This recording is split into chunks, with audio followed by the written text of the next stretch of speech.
మీరు ఇండస్ట్రీకి వచ్చి అసలు ఎన్ని ఇయర్స్ అయ్యి ఉంటుంది? ఇండస్ట్రీలో యాక్ట్ చేయాలని వచ్చిన దానికి మధ్యలో 2.5 years గ్యాప్ ఉంది. ఎటువంటి బ్యాక్ బోన్ లేకుండా ఇండస్ట్రీకి ఎలా వచ్చారు? తక్కువ ఏజ్లో మనీ సెల్ఫ్ ఎర్నింగ్ కోసమే చేశాను. మీకు ఎలా ఇంట్రెస్ట్ వచ్చింది ఇండస్ట్రీకి రావాలి అని? నేను నడిచి వెళ్తుంటే నన్ను చూడాలి, లేదా నేను ఎక్కడైనా కూర్చుంటే నన్ను గురించి డిస్కస్ చేసుకోవాలి. అది ఎందుకు వచ్చిందో తెలియదు, వచ్చింది నాకు. వన్ డే మొత్తం బయట నిలబడి అలాగే వెనక్కి వచ్చేసాను. మనలాంటి వాళ్ళు కొన్ని వందల మంది ఆనపూర్ణ గేటు ముందు నిలబడి తిరుగుతూ ఉన్నారు, వాళ్ళల్లో నేను ఒకడు. ఇప్పుడు ఇన్ని మూవీస్ చేసిన తర్వాత అసలు మీ ఊర్లో మీ ఇంట్లో ఫస్ట్ రియాక్షన్ ఎలా ఉంది? ఇంత కెరీర్ బిల్డప్ అవుద్ది, ఇన్ని సంవత్సరాలు ఇండస్ట్రీలో ఉంటాను అని నేను లిటరల్గా బై గాడ్ గ్రేస్ అనుకోలేదండి. పుష్ప 3లో ఈయన యాక్ట్ చేస్తున్నారా? మళ్ళీ ఎప్పుడు ఉంటుంది?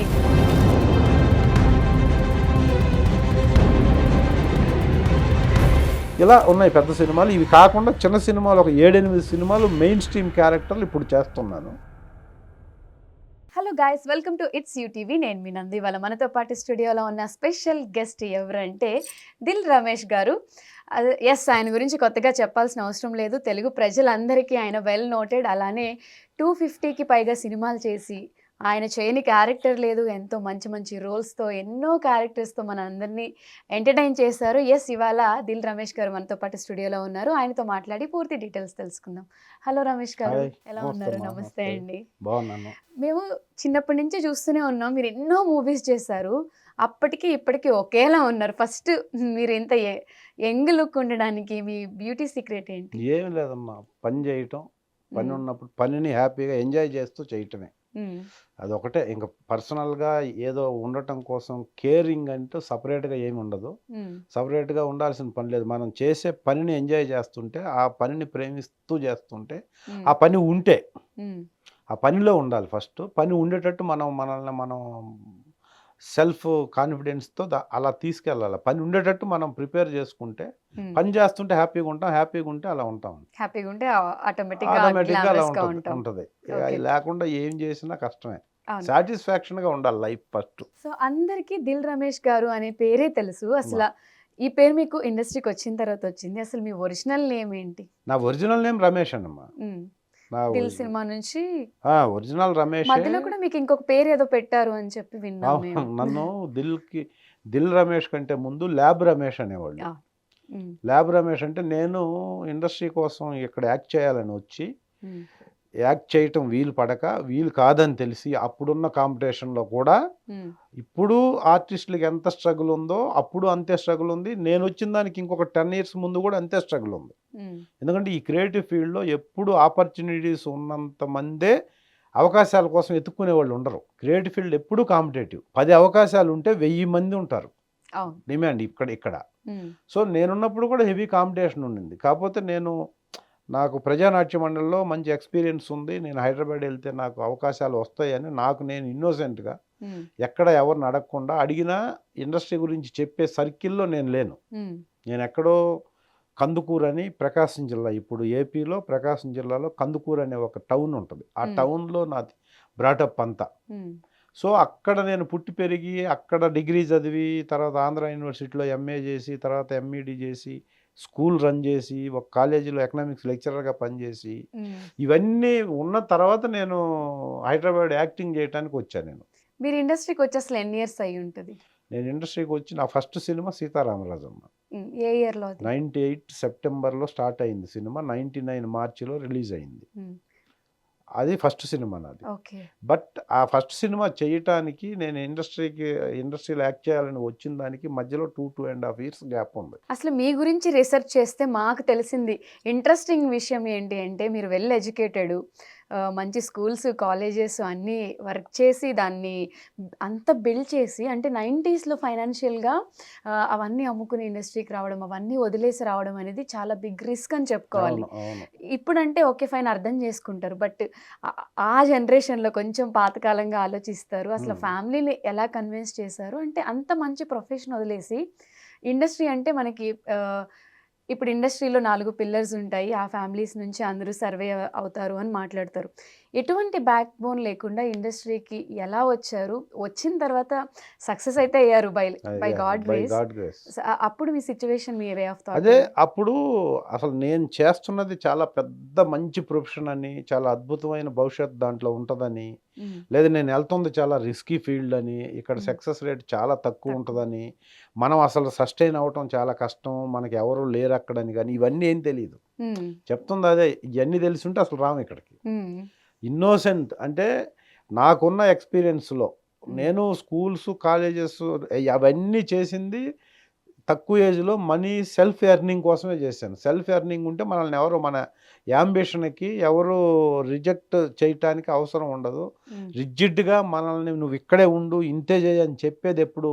మనకి ఓన్‌గా ఇండిపెండెంట్‌గా ఎర్నింగ్ లేనప్పుడు, మనకి సంపాదన శక్తి లేనప్పుడు ఎవరో ఒకరు మనల్ని ఇది చేస్తుంటారు. హ్మ్. ఎవరో ఒకరు మనల్ని కమాండ్ చేస్తుంటారు. అది ఫాదర్ కావచ్చు, వైఫ్ కావచ్చు, లేకపోతే హస్బెండ్ కావచ్చు, ఎలాగైనా ఏ హ్మ్. మనిషికైనా. హ్మ్.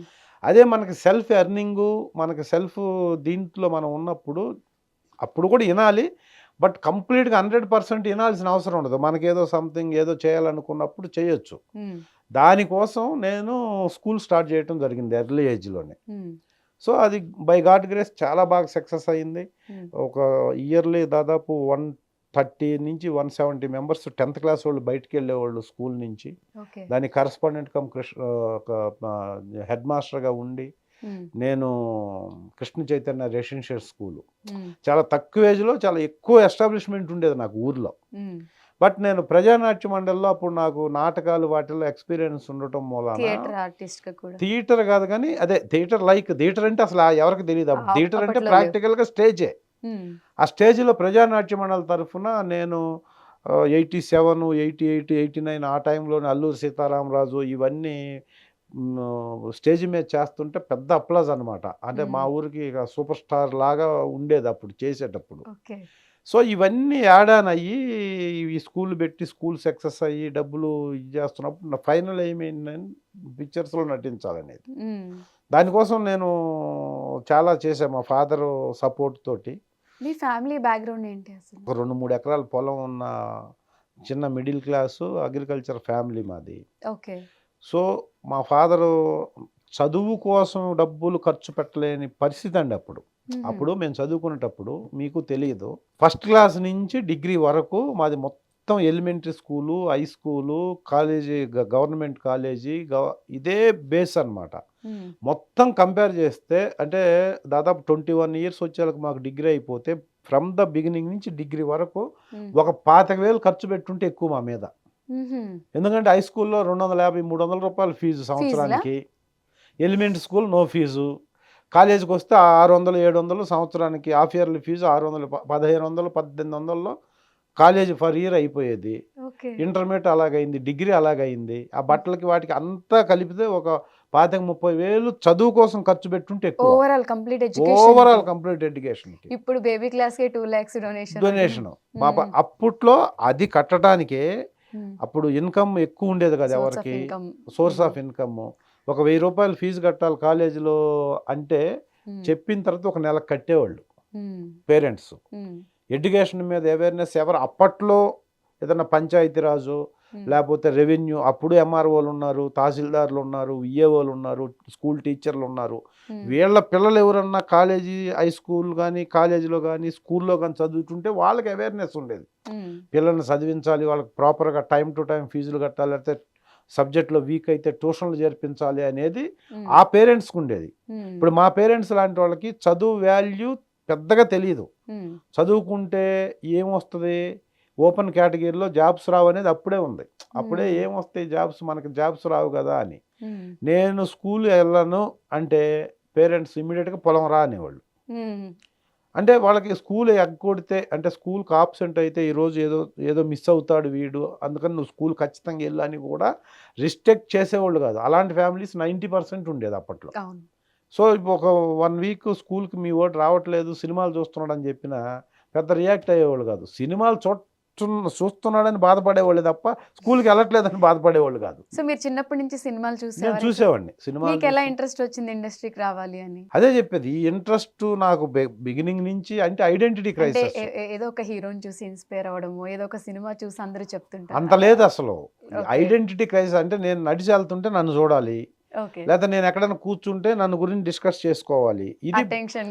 అది ఎందుకో వచ్చింది, అది Okay. ఎందుకు వచ్చిందో తెలియదు, వచ్చింది నాకు. వచ్చిన తర్వాత దానికి రిఫ్లెక్ట్ చేసేది ఏంటంటే సినిమా ఫైనల్గా. కానీ మనకు సినిమా తెలియదు. సినిమా తెలియనప్పుడు సినిమాకి వెళ్ళాలనుకున్నప్పుడు ఏం చేయాలి, ఏదో ఒకటి నేర్చుకోవాలి. ఏదో ఒకటి నేర్చుకొని ఉంటే నేను అక్కడికి వెళ్ళడానికి అవకాశం ఉంటుందనే ఈ ప్రజానాట్య మండలిలో నేను ఫైన్ ఆర్ట్స్లో కాలేజీలో యాక్టివ్గా ఉండటం, స్కూల్లో యాక్టివ్గా ఉండటం. యాక్చువల్గా నేను పెట్టిన స్కూల్లో కూడా నేను యాక్టివ్గా ఉండేది, పిల్లలతో పార్టిసిపేట్ చేయించడానికి. అది ఇదంతా అలా వచ్చింది. వచ్చినప్పుడు పాఠాలు చెప్పేవారా, లేకపోతే మీకు నచ్చింది చేయండి అంటే ఇచ్చేసారా? లేదు, నేను పాఠాలు చెప్పేవాడిని. నేను 30 years క్రితం చెప్పిన పాఠం నా స్టూడెంట్స్కి ఇప్పుడు కూడా గుర్తుంటుంది. ఓకే. ఇప్పుడు కూడా యుఎస్ నుంచి స్కూల్లో వాళ్ళతో స్ట్రిక్ట్ గానే ఉండేవారా? స్ట్రిక్ట్గా ఉండేది. చాలా చాలా ఆ స్కూల్ అట్మాస్ఫియర్ మొత్తం చాలా లవ్లీగా ఉంచేవాడిని అండి. అందుకనే ఇప్పుడు యుఎస్లో ఉన్న స్టూడెంట్స్ కూడా ఫ్రెంచ్ రెవల్యూషన్ ఇప్పుడు ఫోన్లో మాట్లాడు, సార్ మీరు ఫ్రెంచ్ రెవల్యూషన్ గురించి చెప్పింది ఇప్పుడు గుర్తుంది మాకు అంటారు. టీచర్గా నేను వెల్ సక్సెస్, అక్కడ కరస్పాండెంట్గా సక్సెస్, నా స్కూల్ సక్సెస్ బాగుండింది. కాకపోతే నాకు అల్టిమేట్గా ఫైనల్ గోల్ వచ్చి అది కాదు అనేది ఉంది. అది పెట్టిన తర్వాత నేను సినిమాల్లో వచ్చిన తర్వాత ఎంత ఐడెంటిటీ కావాలనుకున్నానో నాకు స్కూల్లో వచ్చింది. బట్ అది ఎంత వచ్చినా మా టౌన్ వరకే పరిమితం. అది టౌను, లేకపోతే మా పిల్లల్ని చేర్పించిన పేరెంట్స్ సార్ అనేవాళ్ళు. 22 yearsలో నన్ను 50 సంవత్సరాల వయసు ఉన్న పేరెంట్స్ వచ్చి సార్ అంటే అదొక అది వేరే లెవెల్ అది. సో అది వచ్చింది. అది వచ్చిన తర్వాత కూడా నేను ఈ ప్రజానాట్య మండలి ఇవి చేస్తూ అడిషనల్గా, ఇది మా ఫాదర్ గురించి ఎందుకు చెప్తున్నానంటే, అడిషనల్గా నేను కరాటే రెడ్ బెల్ట్ అండి, థైకోండోలో కరాటే రెడ్ బెల్ట్ నేను. ఓకే. 93కే బ్రేక్ డాన్స్ నేర్చుకున్నా, ఫ్లూట్ నేర్చుకున్నా నేను, మ్యూజికల్ ఇన్స్ట్రుమెంట్స్. ఎందుకంటే సినిమా ఇండస్ట్రీకి మనం కళ్ళు మూసుకొని బ్లైండ్గా వెళ్ళటం కాదు, వెళ్తే మనం అక్కడ ఏదో ఒకటి చేసుకోవడానికి ఏదో ఒకటి తెలియాలని మా టౌన్లో లేని ఫెసిలిటీస్ ఇవన్నీ. నేను కరాటే మా ఊరు నుంచి 16-15 kilometers సైకిల్ మీద వెళ్ళి నేర్చుకునేవాడిని ఫ్రమ్ ద బిగినింగ్. సైకిల్ మీద వెళ్ళి అక్కడ ఉండేవాళ్ళు అనమాట మాస్టర్స్, అక్కడ ఉండేది క్లాసులు. వీక్లీ 3 days అట్లా వెళ్ళేవాడిని.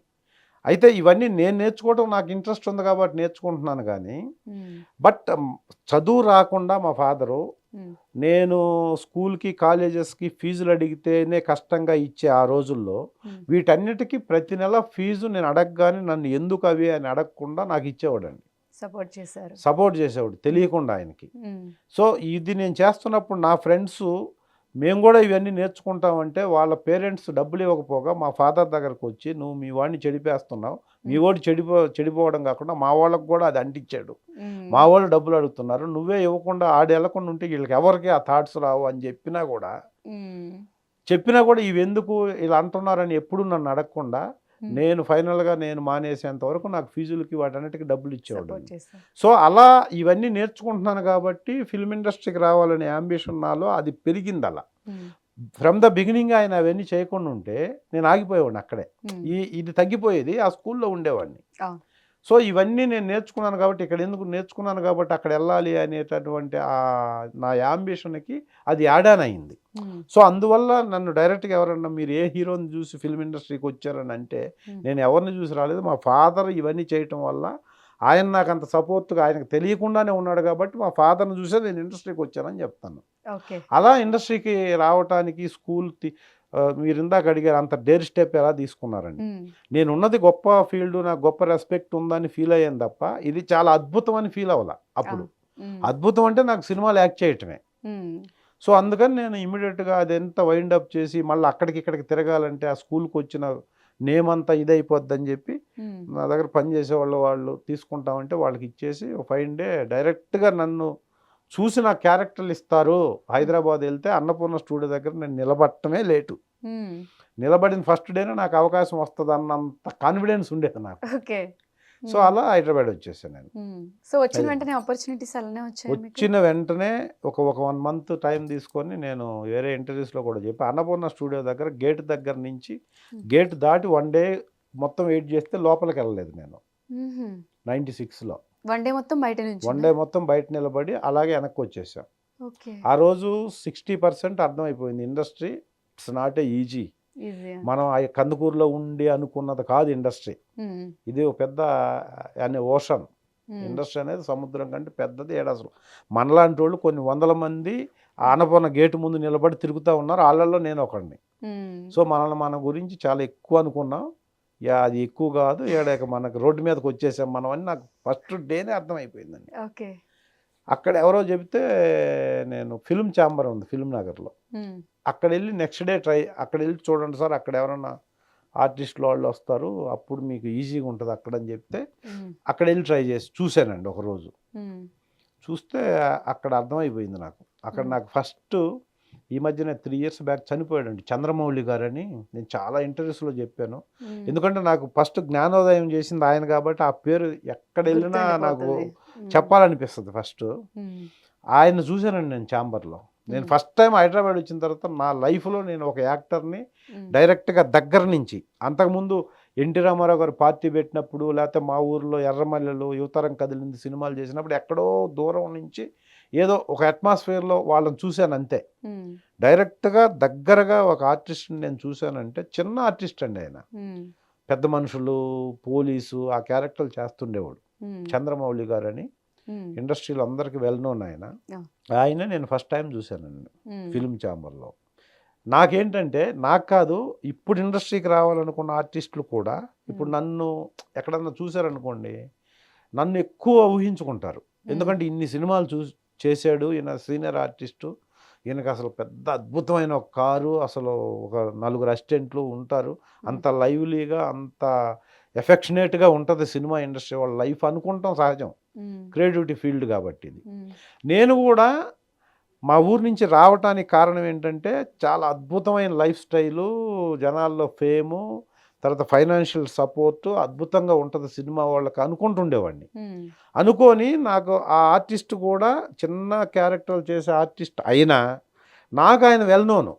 నేను చేసే ప్రతి సినిమాలో ఆయన కనపడుతుండేవాడు జనాల్లోనే ఎక్కడో ఒక ఎమోషన్ డైలాగ్ అది చెప్తే, అది కూడా మంచిగా ఇలాంటి వీళ్ళందరికీ క్యారెక్టర్లు వస్తున్నాయి కదా, నాకెందుకు రాదు హైదరాబాద్ పోతే అన్న కాన్సెప్ట్ డెవలప్ అయింది నాలో. సో ఆయన కూడా నాకు బాగా తెలుసు, పేర్లు తెలియదు కానీ యాక్టర్గా నాకు రికగ్నైజ్డ్. నేనేమనుకున్నాను మా ఊర్లో ఉన్నప్పుడు, ఇప్పుడు కూడా అందరూ అనుకుంటారు అదే, అందుకే ఇంత డీటెయిల్గా చెప్తున్నా. వీళ్ళు కూడా హైదరాబాద్ సిటీలో కారులో తిరుగుతుంటారు, మనం ఎంత కొట్టుకున్నా ఇక్కడ బైక్లో తిరుగుతున్నాం ఇప్పుడు, ఇంత స్కూల్ పెట్టి ఇంత చేసినా, కాబట్టి వాళ్ళ లైఫ్ స్టైల్ అలా ఉంటుంది అనుకునేవాడిని నేను ఇక్కడికి వచ్చి ఛాంబర్లో ఆయన ఎలా చూశానంటే, ఒక చిన్న లోనా టీవీఎస్ 50 కంటే చిన్న బండి ఉండేది అప్పుడు, అది లోనా అనేవాళ్ళు దాన్ని. అది ఆ బండి మీద వచ్చాడు ఆయన ఛాంబర్లకి, ఫిల్మ్ ఛాంబర్లకి. నేను ఆయన అయ్యి ఉండలే, ఆయన అలా ఉన్నాడు అనుకుంటా ఆ బండినే చూస్తున్నా నేను. ఆయన అయితే ఈ బండి మీద ఎందుకు వస్తాడు అని అంతే క్యూరియాసిటీ చూస్తే ఆయన స్టాండ్ వేసి నడుచుకుంటూ వెళ్తున్నప్పుడు పరిగెత్తుకుంటూ వెళ్ళి, సార్ సార్ సార్ మీరు ఫిల్మ్ యాక్టర్ కదా సార్ అన్న. ఆయన ఏదో ఒక పైన క్రియేటివ్ కమర్షియల్స్ ఆఫీసులో ఏదో డబ్బులు ఇవ్వాల్సి ఉంటే పైకి వెళ్ళటానికో దేనికో వచ్చాడు ఆయన. చాలా రెస్ట్లెస్గా ఉన్నాడు, చాలా అంబ్రాజింగ్ ఉన్నాడు అనమాట.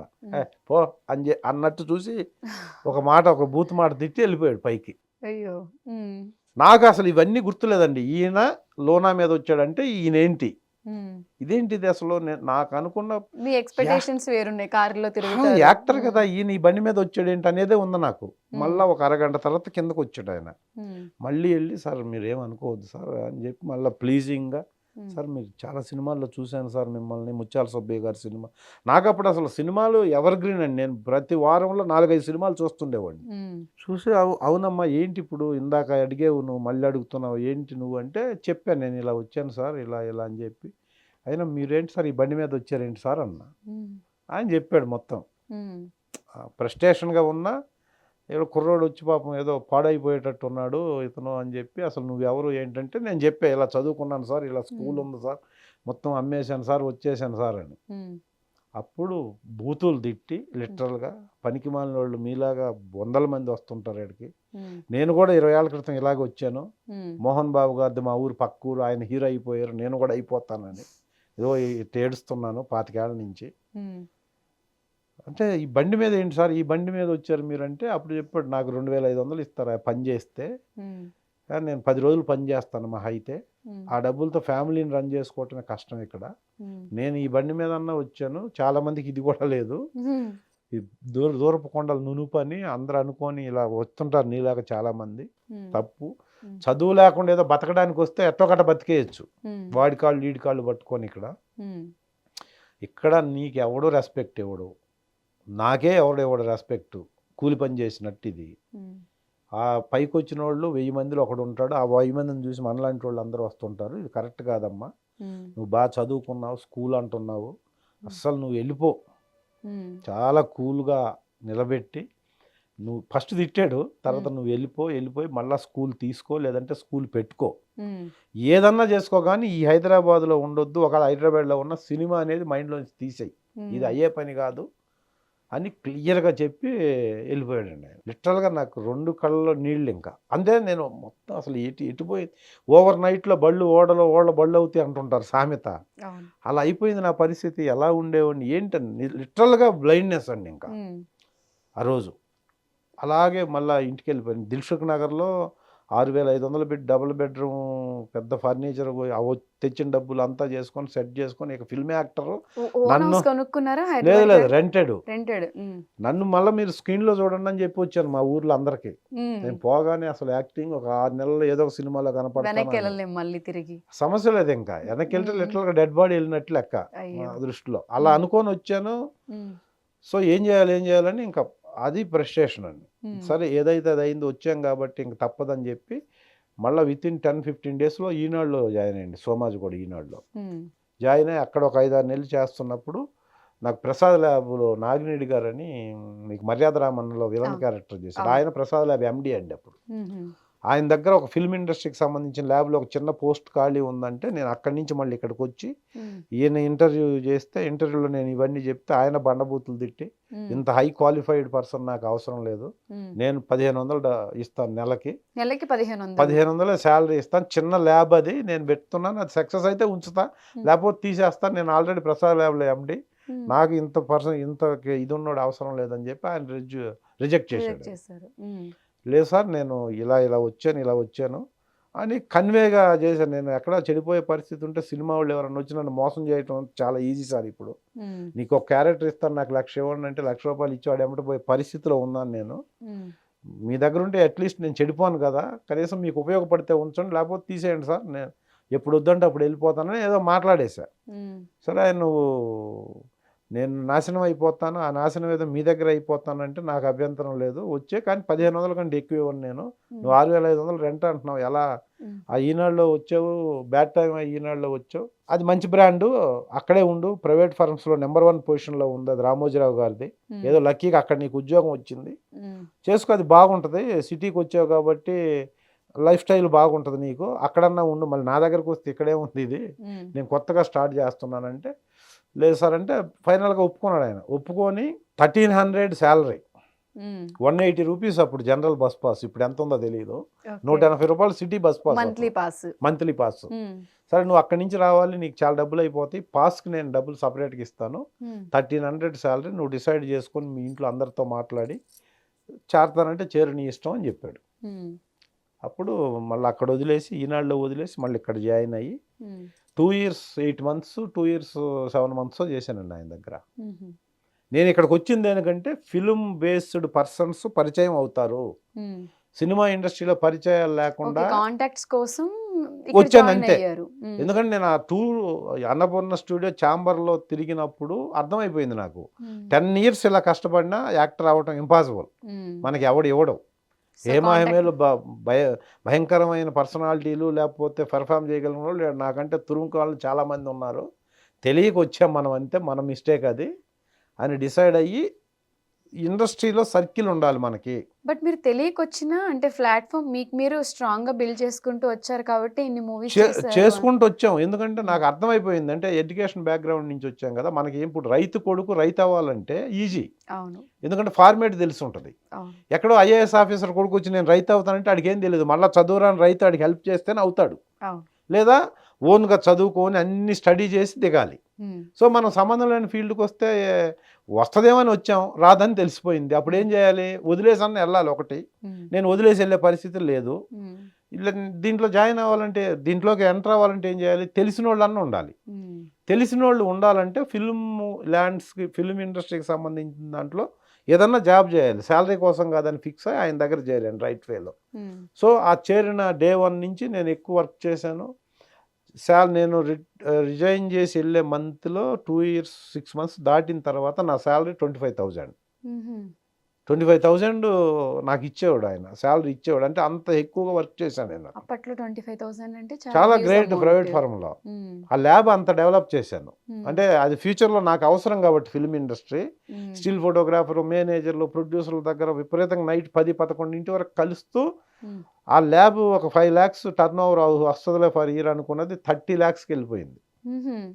సో ఆ బిలీవ్నెస్ పెరిగింది. దాంతో నాకు శాలరీ కూడా నువ్వు అసలు ఎలా చేస్తావు అని ఇచ్చాను.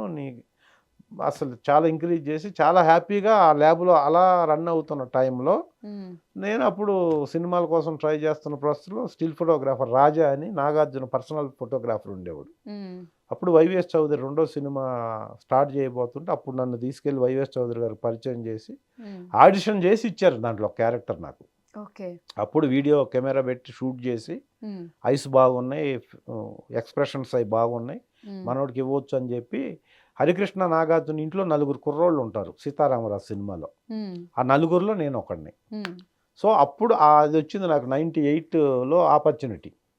సో ఆపర్చునిటీ వచ్చింది కాబట్టి ఇంకా నేను దీనికోసం కాదు కదా వచ్చిందని చెప్పి మా సార్కి నాగిరెడ్డి గారికి రిక్వెస్టింగ్గా చెప్పి, మరి ల్యాబ్ అంతా ఏం చేయాలంటే లేదని మా మేడం గారు ఇంట్లో ఉండేది అప్పుడు.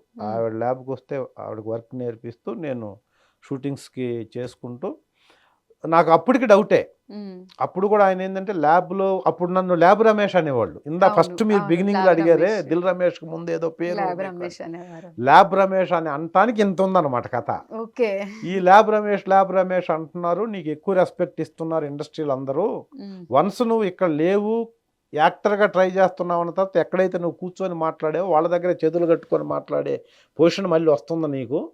గుర్తుపెట్టుకో, ఇంత రెస్పెక్ట్ ఇచ్చి నీ క్యారెక్టర్లు ఇస్తారని అనుకోవద్దు. అలా అయితే నేను ఎప్పుడు ఆర్టిస్ట్ని అయ్యేవాడిని. ఆయన కూడా యాక్టర్ అవ్వాలని వచ్చి ప్రసాద్ ల్యాబ్లో కింద పొజిషన్ నుంచి ఎండి వరకు ఎదిగాడు. సో యాక్టర్ అనగానే నీకు 100% నీ మీద ఉన్న ఇంప్రెషన్ 0కి పడిపోద్ది. యాక్టర్ అయినానికి రెస్పెక్ట్ ఇచ్చేది వేరు, అవటానికి వచ్చిన 0 లాగే చూస్తారు ఇక్కడ. గుర్తుపెట్టుకు, అది ఈ రెస్పెక్ట్ ఉండదు, ఈ రికార్డ్ ఉండదు నీకు ఇండస్ట్రీలో. అంత సార్ తెలుసు. బట్ నాకు తెలుసు నేను సక్సెస్ అవననేది 80% ఉంది, అవుతానని 20% ఉంది ఛాన్స్. బట్ నేను వచ్చింది దానికోసం కాబట్టి అసలు ప్రయత్నమే చేయకపోతే, ప్రయత్నం చేస్తూ మరణిస్తే విజయం సాధించినట్టే, ప్రయత్నం విరమిస్తే మనిషి ఆ క్షణమే మరణించినట్టు శ్రీశ్రీ చెప్తాడు. సో అసలు నేను ప్రయత్నమే చేయలేదు కదా సార్, వచ్చాను, అది కాలేదు ఇది కాలేదు, మీ దగ్గర జాయిన్ అయ్యాను, ఓకే బాగానే ఉంది. అసలు నేను యాక్టర్ అవ్వాలని వచ్చి ఊర్లో షంటుతున్నారు సార్, ఏ ఫ్రెండ్స్ కలిసినా, నువ్వే ఏడొచ్చి ఈ జాబ్ చేసే బదులు అక్కడ స్కూల్ నడుపుకోవచ్చు కదా అంటున్నారు. నాకు అది ఒక్క సినిమాలో అయినా కనపడాలి సార్ ఇప్పుడు మా ఊర్లో, పరిస్థితి నాది అది. సో నాకు ప్రయత్నం చేయాలి కదా సార్ నేను అని చెప్పి ఆయన్ని, లేదా నీకు ఒకడు ఎవడో ఇస్తాడు, తర్వాత నువ్వు ఇక్కడ పోయి అది పోయి ఇది పోయి ప్రాబ్లం అవుతుంది నీకు అని చెప్పాడు. సార్ ప్రాబ్లం అయితే మీరున్నారు, 6 months టైం ఇవ్వండి నాకు. 6 monthsలో నేను మళ్ళీ ల్యాబ్ కంటూ వస్తే, ఇక నాది ఇంత పెద్ద ఆల్బమ్ చేసి ఉండేదండి ల్యాబ్లో, వచ్చిన వాళ్ళకి అందరికి చూపిస్తుండేది. సార్ నేను ఇది సార్ ఇందుకు వచ్చాను సార్, ఇక్కడ చేస్తున్నాను సార్, ఏదైనా హెల్ప్ చేయండి నాకు అని.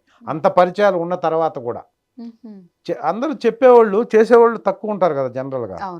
సో ఈ ఆల్బమ్ లిటరల్గా బర్న్ చేసి ఒక మంటేసి దాంట్లో వేసేస్తాను సార్.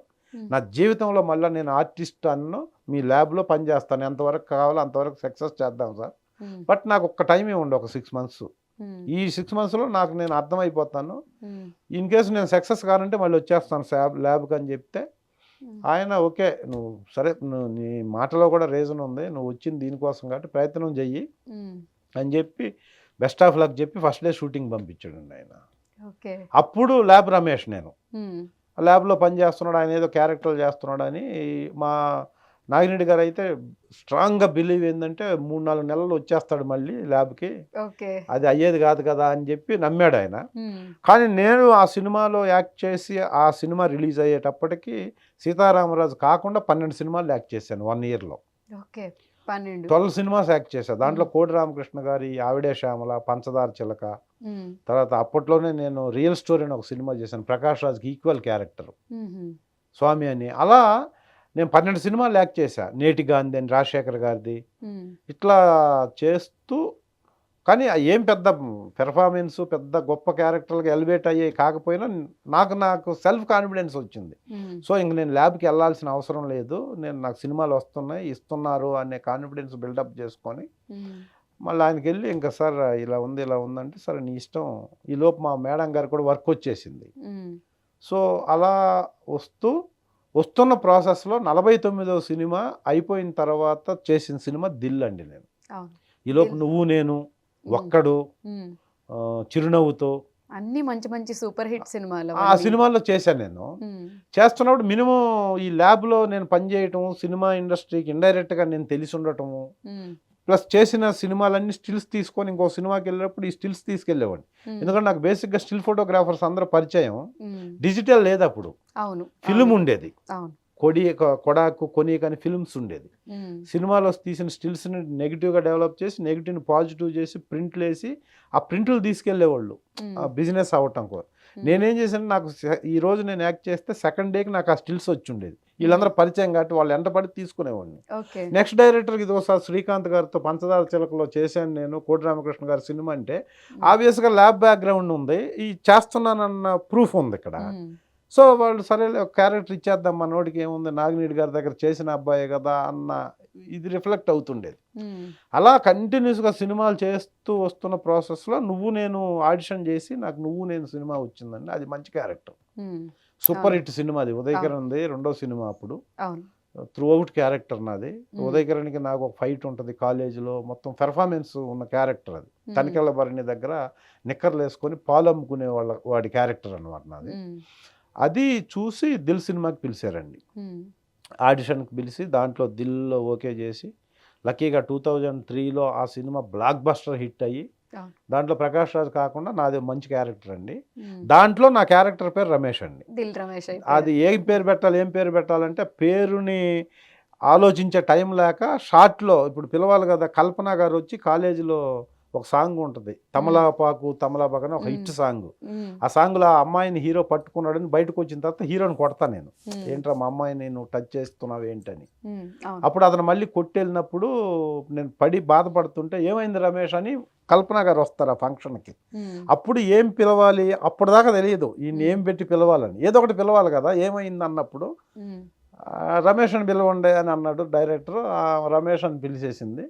ఆ తర్వాత ప్రకాష్ రాజు, వేణుమాధవ్ వీళ్ళందరూ ఆ క్యారెక్టర్ని రమేష్ అని పిలుస్తుంటారు. సినిమా రిలీజ్ అయిన తర్వాత నా క్యారెక్టర్కి ఆ హీరోతో ఫైట్ ఉండటము, చాలా సీన్స్లో ఇంపార్టెంట్ క్యారెక్టర్ అయింది నాది. ఎలివేషన్ వచ్చింది. క్లైమాక్స్లో కూడా ప్రకాష్ రావు గారితో ఉంటుంది. ఆడు లేడన్నా ఇంట్లో అంటే ఆడు ఎందుకు ఉంటాడు అక్కడ, ఇక్కడే ఉన్నాడు మన ఇంట్లో, నువ్వు ఒక ఎదవా నేను ఒక ఎదవా అంటాడు. సో అక్కడ దాకా క్యారెక్టర్ ఎలివేట్ అయింది కాబట్టి సినిమా రిలీజ్ అయిన తర్వాత అది ఆటోమేటిక్గా రమేష్ బాగా చేశాడు, ఎవరంటే ఆ ల్యాబ్లో చేసేవాడు కదా అని అట్లా అది కాస్త ఒక 2-3 months తర్వాత ఆటోమేటిక్గా అదే దిల్లో చేశాడు కదా దిల్ రమేష్ అంటాం. అలా ఆ నేమ్ స్టాండ్ అయిపోయిందండి. అలాగా దిల్ రమేష్ అని మీరు ఫస్ట్ అడిగిన క్వశ్చన్కి. సో అసలు మిమ్మల్ని ఏది కదిలించినా ఒక పెద్ద హిస్టరీ, ఒక స్టోరీ. ఇప్పుడు ఇన్ని మూవీస్ చేసిన తర్వాత అసలు మీ ఊర్లో మీ ఇంట్లో ఫస్ట్ రియాక్షన్ ఎలా ఉంది? అంటే నాకు ఫస్ట్ సీతారామరాజు రిలీజ్ అయిన తర్వాత నేను ఇంక వదిలేద్దాం అనుకున్నానండి. వదిలేసి ల్యాబ్కి వెళ్ళిపోయి ల్యాబ్లో చేసుకుందాం, ల్యాబ్లో జాబ్ కూడా బాగానే ఉంది, ఇక ఇవంతా మనతో కాదు అనుకున్న నేను ఫస్ట్ మ్యారేజ్ అయిన తర్వాత వచ్చానండి నేను హైదరాబాద్కి. సో నేను అప్పుడు ఆ సీతారామరాజు సినిమా మా ఊరెళ్ళి చూశానండి. తర్వాత మా ఊర్లో తర్వాత ఎప్పుడో వెళ్ళినప్పుడు ఏదైనా సినిమా ఉంటే చూడటం ఫ్రాంక్గా నేను బిలీవ్ చేసింది ఫస్ట్ సినిమా మా ఊర్లో చూడాలని సీతారామరాజు సినిమా వెళ్ళి చూశానండి. అప్పటికి నా అంబిషన్ అయిపోయింది, నేను సినిమా యాక్టర్ అవ్వాలి, అయ్యాను అంతే. ఈ మిగతా అంతా బోనస్. ఇంకా నేను చాలా సినిమాలు చేస్తున్నాను, ఇంత కెరీర్ బిల్డప్ అవుద్ది, ఇన్ని సంవత్సరాలు ఇండస్ట్రీలో ఉంటాను అని నేను లిటరల్గా బై గాడ్ గ్రేస్ అనుకోలేదండి. మేబీ మీకు హార్డ్ వర్క్‌తో పాటు లక్ కూడా కలిసొచ్చింది కాబట్టి, మీరు యాక్ట్ చేయని హీరోస్ లేరు. అన్ని పెద్ద పెద్ద సినిమాస్ చేశారు. 'మిర్చి' మూవీలో క్యారెక్టర్స్ కానివ్వండి, మిగతావి మీరు 90స్‌లో స్టార్ట్ చేస్తే ఇప్పుడు 20స్ ఇంకొక 4 ఇయర్స్ వస్తే 30 యాహ్! కూడా వచ్చేస్తది. బట్ సక్సెస్‌ఫుల్‌గా కంటిన్యూయస్‌గా ఇప్పుడు ఒక హీరోస్ కూడా ఒక 50, 60 మూవీస్ అని, 40 మూవీస్ అని పెద్ద పెద్ద హీరోసే అలా ఉన్నారు. యాస్ ఎ క్యారెక్టర్ ఆర్టిస్ట్‌గా 260 మూవీస్‌కి పైనే చేశారు. యాహ్! అసలు మీకు బాగా నేమ్ తెచ్చిన మూవీస్, మీకు బాగా నచ్చే మూవీస్ ఏంటి మీరు చేసిన వాటిలో? నేను ఫ్రమ్ ద బిగినింగ్ మీకు సినిమాలు చెప్తానమ్మా. ఏ సినిమా చెప్పినా మీరు ఆ క్యారెక్టర్ కదా అంటారు మీరు. హ్మ్. ఎందుకంటే నేను జనాల్లోనూ ఒక జూనియర్ ఆర్టిస్ట్ లాగా ఫ్రమ్ ద బిగినింగ్ నుంచి ఏ సినిమా చేయలా. హ్మ్. ఈ లక్ అన్నారు చూసారా మీరు? హ్మ్. ఎంత వర్త్ ఉన్నా, ఎంత డెడికేటెడ్ ఉన్నా, ఎంత హ్మ్. టైమ్ సెన్స్ ఉన్నా, ఎంత సిన్సియారిటీ ఉన్నా, హ్మ్. ఎంత కాండక్ట్ ఉన్నా, ఎంత క్యారెక్టర్ ఉన్నా, హ్మ్. ఇవన్నీ ఒక 50% అండి ఇండస్ట్రీలో. హ్మ్. ఆబ్వియ ఇంకొక 50% ఓన్లీ లక్ అండి. హ్మ్. అందుకే ఇండస్ట్రీలో టైం రావాలి, టైం అంటుంటారు. ఇండస్ట్రీలో అన్నంతగా టైంను గురించి ఇంక ఏ ఇండస్ట్రీలో అనరు. ఫిల్మ్ ఇండస్ట్రీలోనే అంటారు. ఆ! ఆ టైము, హ్మ్. అదే లక్ అండి. హ్మ్. ఆ లక్ ఫేవర్ అవుతూ ఉంటారు. అయితే ఆహ్, ఆ లక్‌తో పాటు హార్డ్ వర్క్ ఉండాల. హ్మ్. ఎప్పుడు హార్డ్ వర్క్ ఉండాలి. హార్డ్ వర్క్ ఉన్న తర్వాత నీకు లక్ ఫేవర్ అవుద్ది. హ్మ్. హార్డ్ వర్క్ లేకుండా లక్ ఫేవర్ అవుద్ది గానీ నిలబడదు. హ్మ్. ఎందుకంటే ఇప్పుడు నాకు ఒక డైరెక్టర్ ఇవ్వాలనుకుంటాడండి. ఇచ్చే అంత హార్డ్ వర్క్ నా దగ్గర ఉండాలి. ఇప్పుడు కూడా ఒక విలన్‌కి సపోర్టింగో లేకపోతే ఒక హీరోయిన్‌కి బ్రదరో ఆ 'దిల్ రమేష్‌ని' పెడదాము అని అనుకుంటున్నప్పుడు నేను ఆ క్యారెక్టర్‌కి సూటబుల్‌గా ఉండాలి. హ్మ్. సూటబుల్‌గా లేకపోతే అక్కడి దాకా పిలిచి ఇచ్చేద్దాం అనుకున్నప్పుడు కూడా ఫ్రేమ్‌లో నిలబెట్టిన తర్వాత కూడా సాటిస్ఫై కాకపోతే తీసేసి వేరే వాళ్ళని పెడతారండి. అవును. అవును. దానికి మనం హార్డ్ వర్క్ చేయాలి. హ్మ్. తర్వాత ఒక డైలాగ్ ఇచ్చి ఈ డైలాగ్ చాలా ఎమోషన్‌గా చెప్పాలి రమేష్ అన్న ఎవరైనా ఏ యాక్టర్ అయినండి. హ్మ్. యాక్టర్ ఆర్ యాక్ట్రెస్ హ్మ్. ఎవరైనా అది చెప్పకపోయినా, అది చెప్పలేకపోయినా తీసి వెంటనే రీప్లేస్ చేసేస్తారు. అవును. అవును. ఎందుకండి ఒక రోజు పెద్ద సినిమా అయితే ఒక బడ్జెట్ ఉంటుంది. హ్మ్. చిన్న సినిమా అయితే ఒక బడ్జెట్. ₹1,00,00,000 బడ్జెట్‌కి కూడా పర్ అవరు హ్మ్. 8 అవర్స్ మూవీ షూట్ అంటే ఉదయం 7 నుంచి సాయంత్రం 6 వరకు హ్మ్. బ్రేక్స్ అన్నీ పోగా 6 గంటల వర్క్ జరుగుద్దండి. అవును. ఆ రోజు ₹1,00,000 ఖర్చు అయితే యూనిట్‌కి ఆర్టిస్టుల రెమ్యూనరేషన్ డివైడెడ్ బై 6 అవర్స్. హ్మ్. ₹1,00,000 6 అవర్స్ అంటే పర్ అవర్ ఎంత? దాదాపుగా 8,000 నుంచి 10,000 అనుకోండి. అవును. 1,00,000 అయితేనే. హ్మ్. సో, నాకిచ్చిన క్యారెక్టర్ నేను సరిగ్గా చేయలేక 1 అవర్ వేస్ట్ అయితే, హ్మ్. నాకిచ్చే రెమ్యూనరేషన్ పక్కన పెడితే నా వల్ల 10,000 ఖర్చయినట్టు ఆ దానికి. అవును. అవును. అదే ఒక ₹1,00,00,000 ఖర్చయ్యే పర్ డే ₹1,00,00,000 ఖర్చయ్యే దాని మీద ఒక ఆర్టిస్ట్ పోతే ₹1,00,000 పోద్ది గంటకి. హ్మ్. సో, కాబట్టి ఇక్కడ ఎవ్రీ మినిట్ చాలా వాల్యుబుల్ షూటింగ్‌లో. హ్మ్. సో, కాబట్టి ఒక 'దిల్ రమేష్‌కి' ఒక మెయిన్ క్యారెక్టర్ ఇస్తున్నామని ఆలోచించేటప్పుడు ఇవన్నీ కాలిక్యులేషన్ ఉంటది వాళ్ళకి. వీడసలు చేస్తాడా? లేదా? హ్మ్. చేస్తే అతి కష్టంగా 50% పెర్ఫార్మెన్సే ఇస్తాడా? హ్మ్. దానికి 4 టేకులు చేసేళ్ళకి ఎంత టైం పడతది? హ్మ్. ఇవన్నీ అండర్‌స్టూడ్ చేసుకొని మనం లాంగ్ రన్ క్యారీ ఫార్ అవుతున్నాం కాబట్టి తెలుస్తది మన గురించి. ఆ! ఇవన్నీ మనం సైకలాజికల్‌గాను లేకపోతే ఫిట్‌నెస్ పరంగాను కరెక్ట్‌గా ఉండి గ్రాస్పింగు, డైలాగు కరెక్ట్‌గా టెంపోలో చెప్పగలడనేదంతా హార్డ్ వర్క్ అండి. అవును. అవును. ఎగ్జాక్ట్‌లీ. ఇవన్నీ పెట్టుకున్నోళ్ళే అందరూ ఉంటారండి ఇక్కడ. హ్మ్. ఆబ్వియస్‌గా ఫిల్మ్ ఇండస్ట్రీలో రన్ అయ్యేవోళ్ళు కొంచెం ఒక 10% అటు ఇటుగా ఇప్పుడు 'ప్రకాష్ రాజ్' గారికి ఇచ్చే క్యారెక్టరు హ్మ్. ఒక డైరెక్టర్ నాకిస్తే నేను చేస్తానండి. హ్మ్. నా కింద అతనికి ఇచ్చినా చేస్తాడు. అవును. కానీ ఆ స్టేచర్‌లో ఇతన్ని పెట్టాలనే ఆలోచన రావటానికి మనం కష్టపడాలి. అవును. ఇప్పుడు నేను చేసిన క్యారెక్టరు ఇతను కాకుండా 'ప్రకాష్ రాజ్' అయితే అద్భుతంగా చేసేవాడని ఎవరు అనుకోరండి. హ్మ్. విజువల్‌గా ఏదున్నదో అది చూస్తారు ఆడియన్స్. అవును. అక్కడ మనం కరెక్ట్‌గా చేయగలిగితే హ్మ్. ఆ క్యారెక్టర్‌కి నేనే 'ప్రకాష్ రాజ్' గారు. హ్మ్. అప్పటి నుంచి వేరే లెవెల్ ఉంటది. ఆ! సో, అది ఇవ్వచ్చు అనే ఫీల్ ఎదుటి డైరెక్టర్ కలగడం కోసం నేను కష్టపడాలి. ఆ! ఆ డైలాగ్ చెప్పడం కోసం కష్టపడాలి. ఇదంతా హార్డ్ వర్క్ అండి. హ్మ్. కానీ ఎలాగో నేను చెప్పినట్టు కొంచెం డిఫైన్ చేసి కొంచెం అటు ఇటుగా ప్రతి ఆర్టిస్టు చేస్తాడు. హ్మ్. కానీ ఆ క్యారెక్టర్ రావటం అనేది అదృష్టం. ఫస్ట్ ఇంటర్వ్యూ స్టార్ట్ చేయగానే నేను మిమ్మల్ని అడగాలి అనుకున్న క్వెషన్ ఏంటంటే, మీరు అన్ని క్యారెక్టర్స్ కొట్టిన పిండి అని అంటారు కదా! అలా చేసి వదిలేసారు. ఇప్పుడు లిటరల్లీ 'పుష్ప 2' అయిపోయింది కాబట్టి 3 రాబోతుంది కాబట్టి బయట మా ఫ్రెండ్స్ కూడా అడుగుతున్నారన్నమాట. 'పుష్ప 3లో ఈయన యాక్ట్ చేస్తున్నారా? మళ్ళీ ఎప్పుడు ఉంటది? ఈ క్వెషన్ ఫస్ట్ అడుగు అని చెప్పి. చేసిన సినిమాలన్నీ పెద్ద సినిమాలు చేశాను. దాదాపుగా ఇప్పుడొచ్చిన ఇప్పుడున్న జనరేషన్లో ఉన్న నాని లాంటి హీరోలు ఎవరో ఫ్యూ ఆర్టిస్టులతో నేను చేయలేదు, కానీ శర్వానంద్ లాంటి హీరోలతో కూడా నేను షేర్ చేశాను, స్క్రీన్ షేర్ చేసుకున్నాను. ఆబ్వియస్లీ బాలకృష్ణ గారు, చిరంజీవి గారు, పవన్ కళ్యాణ్, బన్నీ, వీళ్ళందరితో చేశానండి. ఆ చేస్తూ ఉన్న ప్రాసెస్లో ఎందుకు వచ్చినాయి ఏ మంచి క్యారెక్టర్లు అంటే అన్నీ మంచి, ఒక్క సీన్ చేసినా మంచి క్యారెక్టరే చేశాను నేను. అతను ఒక్కడే దగ్గర నుంచి కళ్యాణ్ రామ్ సినిమాలు, బాలకృష్ణ సినిమాలు అయితే మీకు 4 సినిమాలు చేశానండి నేను. లక్ష్మీ నరసింహలో కనకదుర్గమ్మ ముక్కు పుడక మునగాలంటే అర్థం ఏంటారు అనేది ఒక ఫేమస్ డైలాగ్ అనమాట. అప్పట్లో 2004లో వచ్చింది ఆ సినిమా. దాంట్లోనే బాలకృష్ణకి నాకు సోలో సీన్లు ఉంటాయి. ఇంటికి వచ్చి ఆయన అడగటము, అందరిని షూట్ చేసి నన్ను ఒక్కడినే ఎస్కేప్ చేసి నువ్వు వెళ్ళిపోమ్మంటాం.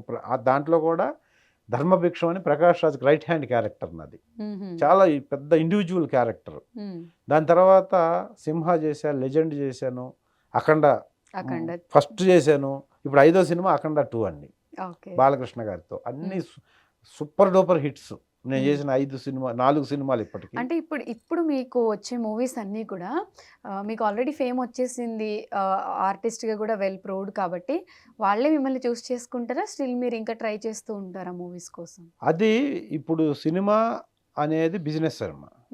నాకు ప్యూర్లీ బిజినెస్, ప్యూర్లీ కమర్షియల్. ఇది ఇక్కడ నేను అవసరం లేకుండా ఎవరు నాకు ఇవ్వరు, నాకు వాళ్ళు అవసరం లేకుండా ఎవరి దగ్గరికి నేను పోను అనుకుందాం. అంటే నాకు అవసరమైన డైరెక్టర్ల కాడికి నేను ఎంత యాంగ్జైటీగా వెళ్తాను. ఒక పెద్ద సినిమా స్టార్ట్ అవుతుందంటే, లైక్ ఇప్పుడు బోయపాటి గారిదో, సుకుమార్ గారిదో, లేదా త్రివిక్రమ్ గారిదో, రాజమౌళి గారిదో, ఈ టాప్ రేంజ్లో ఉన్న డైరెక్టర్ల సినిమా స్టార్ట్ అవుతుందంటే ఇమీడియట్గా వాళ్ళు ఫ్రీగా ఉన్న టైం చూసుకొని వెళ్ళి కలుస్తాను నేను. ఎందుకంటే పెద్ద సినిమా, కొన్ని కోట్ల మంది చూస్తారు ఆ సినిమాని. సో ఆ సినిమా డైరెక్టర్ల దగ్గరికి నేను వెళ్ళి కలుస్తాను. అలాగే లో బడ్జెట్లో ఇప్పుడు వచ్చే యంగ్స్టర్స్ సినిమా చేస్తుంటే వాళ్ళు కలిసే ఆర్టిస్టుల్లో నేనున్నాను. అంటే మనం ఒక క్యారెక్టరు పెద్ద ఆర్టిస్టుల కాడికి లక్షల రెమ్యూనరేషన్లు ఇచ్చి తీసుకునే పరిస్థితి ఉండదు. ఒకవేళ ప్రొడ్యూసర్ డబ్బు పెట్టగలిగినా వాళ్ళని తెచ్చి కూర్చోబెట్టి వాళ్ళతో యాక్ట్ చేయించుకోవాలి అన్న ఫీలు యంగ్ డైరెక్టర్స్లో ఉండకపోవచ్చు. మన చిన్న సినిమా మనకి సరిపోయే క్యారెక్టర్లు ఎవరు ఏంటని ఆలోచించే ప్రాసెస్లో ఒక 10 మంది ఆర్టిస్టులను చూజ్ చేసుకునే ప్రాసెస్లో దిల్ రమేష్ అనేవాడు వాళ్ళ మైండ్లో ఉంటున్నాడు. That is the greatness of my self ఇప్పుడు. సో కాబట్టి నాకు అవసరమైన వాళ్ళ కాడికి నేను వెళ్ళినట్టే, నేను అవసరమైన వాళ్ళు నా దగ్గరకు వస్తున్నారు, ఆటోమేటిక్గా పిలుస్తున్నారు. ఇన్ని సంవత్సరాలు క్యారీ ఫార్వర్డ్లో వాళ్ళు కనుక్కుంటారు ఎవరు మనకు కోఆపరేట్ చేస్తారు, ఎవరు మనం చెప్పినట్టు వింటారు. అదే financial point of view, either performance point of view. So వాళ్ళ అనాలిసిస్లో చెప్పేస్తారు. కొంతమందికి షార్ట్ టెంపరు, కొంతమంది డబ్బులు ఇంత ఇస్తేనే చేస్తారు, కొంతమందికి టైం రిస్ట్. నాది అసలు మీ సందర్భంగా, ఈ ఛానల్ సందర్భంగా, నేను మీ ఇంటర్వ్యూ సందర్భంగా మళ్ళీ చెప్తున్నా, నాకు ఏ డిమాండ్స్ ఉండవు. ఆపర్చునిటీ ఈజ్ గ్రేట్ ఇదనమాట. ఆర్టిస్ట్ అనేవాడికి ఆపర్చునిటీనే పెద్ద వరం. సో ఆపర్చునిటీ ఇచ్చిన డైరెక్టరే ఫైనల్ అండి. అది కొత్త డైరెక్టర్ అయినా పెద్ద డైరెక్టర్ అయినా ఒకటే. బేసిక్గా బ్లైండ్గా సెట్కి వెళ్ళిపోయి డైరెక్టర్ ఏది చెబితే అది చేయటం. వాళ్ళు ఏంటంటే సీనియర్స్ కాబట్టి మాకు కొద్దిగా రెస్పెక్ట్ ఇస్తారు. సార్ ఇది ఇలా చేస్తే బాగుంటుందా, బ్రహ్మాండంగా ఉంటుందమ్మా చేయండి అంటాం. ఎందుకంటే నేను ఎంత పెద్ద ఆర్టిస్ట్ అయినా నాకు క్యారెక్టరే తెలుస్తుంది. ఎంత చిన్న డైరెక్టర్ అయినా అతనికి కథ మొత్తం తెలుస్తుంటుంది. ఆ కథలో ఈ ఆర్టిస్ట్ ఈ సీన్లో ఎంత పెర్ఫామ్ చేయాలనేది డైరెక్టర్కి తెలిసినంతగా 50 సంవత్సరాలు ఎక్స్పీరియన్స్ ఉన్న ఆర్టిస్ట్కి కూడా తెలియదు. ఎందుకంటే కథ తెలియదు. పూర్తిగా కథ చెప్పినా ఇక్కడ మనం 10 సినిమాలు చేస్తూ ఆ సినిమా సెట్కి వెళ్తామండి. అతను ఎప్పుడో మన క్యారెక్టర్ ఇచ్చేటప్పుడు కథ చెప్పి ఉంటాడు, బట్ అది మొత్తం మైండ్లో ఉండదు. ఉన్నా కూడా నేను అదంతా డైజెస్ట్ చేసుకొని ఇక్కడ ఇంతే పెర్ఫామ్ చేయాలి, ఇంతే చేస్తాను నేను అని చెబితే డెఫినెట్గా డైరెక్టర్ ఫీల్ అవుతాడు. ఎందుకంటే అతనికి అది ఒక్కటే సినిమా, నాకు 10 సినిమాలు కదా. ఆర్టిస్ట్ ఎవరు ఒక్క సినిమా మీద డిపెండ్ అయ్యి అది మొత్తం మైండ్లో పెట్టుకొని ఇక్కడ ఇంతే చేస్తే బాగుంటుందని అనుకోరు. కాబట్టి డైరెక్టర్ ఏది చెప్తున్నారో దానికి కొంచెం ఒక 5% అటు ఇటుగా చేసేసి వచ్చేయటమే. అప్పుడు ఏంటంటే డైరెక్టర్ సిన్సియర్గా బిలీవ్ చేస్తారు ఆర్టిస్ట్ని. అంటే ఇంత అతను తప్పు చెప్పవచ్చు, అతను నాతో సరిగ్గా పెర్ఫామ్ చేయించుకోకపోవచ్చు, అది నాకు తెలిసి ఉండొచ్చు. కానీ అందుకే కొన్ని సినిమాల్లో కొద్దిగా ఎక్కువ రేంజ్లో ఎక్స్ప్రెషన్ ఇవ్వాల్సింది తగ్గి ఉంటుంది. ఈయన ఆ సినిమాలో చాలా బాగా చేశాడు, దీంట్లో ఎందుకని బాగా చేయలేదు అని అనుకుంటారు. ఇప్పుడు నా ఒక్కళ్ళది కదా, ఏ ఆర్టిస్ట్కైనా. అది ఏంటంటే ప్రొడక్షన్లో డైరెక్టర్ వాళ్ళు చేసుకున్న కథలో వాళ్ళు చేసుకున్న మిస్టేక్ ఉంటుంది. అది ఫైనల్గా డబ్బింగ్ అప్పుడు చూసుకునేటప్పటికి ఇంకేం చేయలేము దాన్ని. సో మనం చేయాల్సిన పని ఏంటంటే యాజ్ అన్ యాక్టర్ డైరెక్టర్ ఏది చెప్తే అది చేయాలి. సో నేను చాలా సిన్సియర్గా ఫస్ట్ సినిమా చేసే డైరెక్టర్ చెప్పింది అయినా ఇంట, 100 సినిమాలు చేసిన డైరెక్టర్ చెప్పింది అయినా నేను అదే చేయడానికి ప్రయత్నం చేస్తాను. కాబట్టి నాకు డైరెక్టర్ పెద్ద చిన్న అనే సంబంధం లేకుండా ఉంటాను. కాబట్టి నాకు ఆబ్వియస్గా ఇప్పుడు నేను చిన్న సినిమాలో డైరెక్టర్లు కూడా నన్ను పిలుస్తున్నారేమో, లేకపోతే ఎందుకంటే ఇంత సీనియర్లు అంటే చాదస్తం ఉంటుంది వాళ్ళకి, చెప్పింది వినరు అన్నది ఉంటుంది వాళ్ళకి. అది బై గాడ్ గ్రేస్ నా విషయంలో అది లేదనుకుంటున్నా. అందువల్ల పెద్ద డైరెక్టర్ల సినిమాలు, చిన్న డైరెక్టర్ల సినిమాలు సేమ్ టైం సైమల్టేనియస్గా నేను చేస్తున్నాను. ఇప్పుడు కూడా అలాగే జరుగుతున్నాయి. యాక్చువల్గా క్యారెక్టర్ ఆర్టిస్ట్ అనగానే కొన్నేళ్ల వరకు వీళ్ళది నడుస్తుంది, అప్పటి వరకు ఇచ్చిన డబ్బులు అప్పటి వరకు సరిపోతాయి, ఇన్ ఫ్యూచర్లో వెల్ సెటిల్ అవ్వరు అనేది ఇప్పుడు పావుల శ్యామల గారు కానివ్వండి, ఇంకొకరు అలా ఫిష్ వెంకట్ గారు ఇలా చూసినప్పుడు ఇంత మంచి మంచి సినిమాలు చేసిన క్యారెక్టర్ ఆర్టిస్టులకి అంటే ఫైనాన్షియల్గా వెల్ సెటిల్మెంట్ చేసుకునే ఛాన్స్ రాలేకపోయిందా అని మాకు అనిపిస్తుంది. మీరు చెప్పండి, యాజ్ ఎ సీనియర్ క్యారెక్టర్ ఆర్టిస్ట్గా మీరు ఫైనాన్షియల్లీ ఎంతవరకు స్ట్రాంగ్ ఉన్నారు? నేను ఫైనాన్షియల్గా స్ట్రాంగ్గానే ఉన్నాను. అంటే ఓన్లీ మూవీస్ నుంచి సంపాదించుకున్నది అంతే. నాకు అదర్ ఇన్కమ్ అప్పుడు ఉండేది ఇండస్ట్రీకి రాకముందు. ఇప్పుడు ఇండస్ట్రీ కాకుండా మీకు బయట బిజినెస్లు కానివ్వండి అసలు ఏం లేవు? నథింగ్, ఏమీ లేవు. నేనేమి చెయ్యను, చెయ్యాలని ఇంట్రెస్ట్ లేదు, చెయ్యలేదు కూడా. ఇండస్ట్రీకి వచ్చినప్పటి నుంచి ఇప్పటి వరకు నేను ఏ బిజినెస్ చేయలే. నేను కంప్లీట్ యాక్టర్ అనే వచ్చాను, అలాగే ఉన్నాను నేను డే 1 నుంచి. ఆ జాబ్ మానేసాను ఫస్ట్ సినిమా యాక్ట్ చేసిన రోజు నుంచి ఈ రోజు వరకు. నేను వేరే బిజినెస్ లేదు, వేరే ఇన్కమ్ సోర్స్ లేదు, కానీ నేను బాగున్నాను. ఓకే, ఫస్ట్ మీరు తీసుకున్న మీ రెమ్యూనరేషన్ చెప్పండి. 250 రూపాయలు per day. Highest remuneration? Highest 40,000, 50,000 per day, 25,000. ఇది కూడా ఏదో ఛానల్లో మీరు అడిగారు కాబట్టి చెప్తాం జెన్యూన్గా. ఇది బిజినెస్సే. ఇప్పుడు ఒక ఫ్రెండ్ ఉంటాడు, ఎన్నో సంవత్సరాల నుంచి డైరెక్టర్గా ట్రై చేస్తున్నాడు, అతనికి ఒక సినిమా వచ్చింది, అతను 5 కోట్లు బడ్జెట్ చెప్పాడు, ప్రొడ్యూసర్ 1.5 crore ఇస్తానా నాకు సినిమా చేసి పెట్టి అన్నాడు. ఆబ్వియస్గా 10,000 ఇచ్చే ఆర్టిస్ట్కి 3,000 ఇస్తేనే వర్కౌట్ అవుద్ది. అదే ఆర్టిస్ట్తో చేయాలి అతనికి నాకు అసిస్టెంట్ డైరెక్టర్గా చాలా బాండింగ్ ఉంది, అంతకుముందు చాలా సినిమాలు చేశాడు, ఇప్పుడు సడన్గా డైరెక్టర్ అవుతున్నాడు. అన్న ఒక క్యారెక్టర్ మీరే చేయాలి, నా పరిస్థితి ఇది అంటాడు. అన్నప్పుడు డెఫినెట్గా అతనికి ఇన్ని సంవత్సరాలు ఇండస్ట్రీలో ఉన్న యాక్టర్గా నా టైంని ఇవ్వాలి. నేను యాక్ట్ చేస్తే టైమే పోతుంది, మనీ గురించి ఆలోచించకూడదు. నేను కాదు ఎవరు, ఎందుకంటే నాతో పాటు స్ట్రగ్లర్ అయినటువంటి ఒక డైరెక్టర్ అవుతున్నాను, నాకున్న ప్రొవిజన్ ఇదే సార్, నేను ఇంతవరకే మీకు చేయగలను, నా ప్రొడ్యూసర్ నా కథను నమ్మి నాకు ఇస్తున్నాడు, బట్ ఆ రేంజ్ ఉన్నది ఈ రేంజ్కి తెచ్చి చేయమంటున్నాడు, నాకు ఇంకా సోర్స్ లేదు, నేను డైరెక్టర్ అవ్వాలి కాబట్టి ఆ బడ్జెట్లో చెయ్యాలని అందరు అతనికి ఎవరెవరైతే మైండ్లో ఉన్నారో ఆ టెక్నీషియన్స్ని, ఆర్టిస్ట్ని లిస్ట్ రాసుకుంటాడు. రాసుకొని వెళ్ళినప్పుడు దిల్ రమేష్ అన్నని కాంటాక్ట్ చేద్దాం, ఈ క్యారెక్టర్ ఆయన చేస్తే బాగుంటుంది అన్నప్పుడు అక్కడ నాకు మనీ గుర్తొచ్చి నేను ఆ క్యారెక్టర్ని వదిలేస్తే నేను అలా ఎగ్జిట్ అయిపోతుంది. ఇందాక అడిగారు, కొంత క్యారెక్టర్ ఆర్టిస్టులు కొన్ని సంవత్సరాలు ఉండి ఫైనాన్షియల్గా సెటిల్ అవ్వకుండానే ఎగ్జిట్ తీసుకుంటారు, లేకపోతే ఉన్నా కూడా ఫైనాన్షియల్ ఎబిలిటీ ఎందుకు అంటే రీసెంట్గా మనం చూసిన ఇంటర్వ్యూస్లో రమేష్ గారు వాళ్ళు చెప్పడం ఏంటి అంటే ఎంత ఫేమ్ వచ్చినా ఎంత మంచి మూవీస్ చేసినా ఒక టైం వచ్చిన తర్వాత కొత్త ఆర్టిస్టులు వాళ్ళు కొత్తదనం కోరుకుని పాత వాళ్ళని వదిలేస్తున్నారు.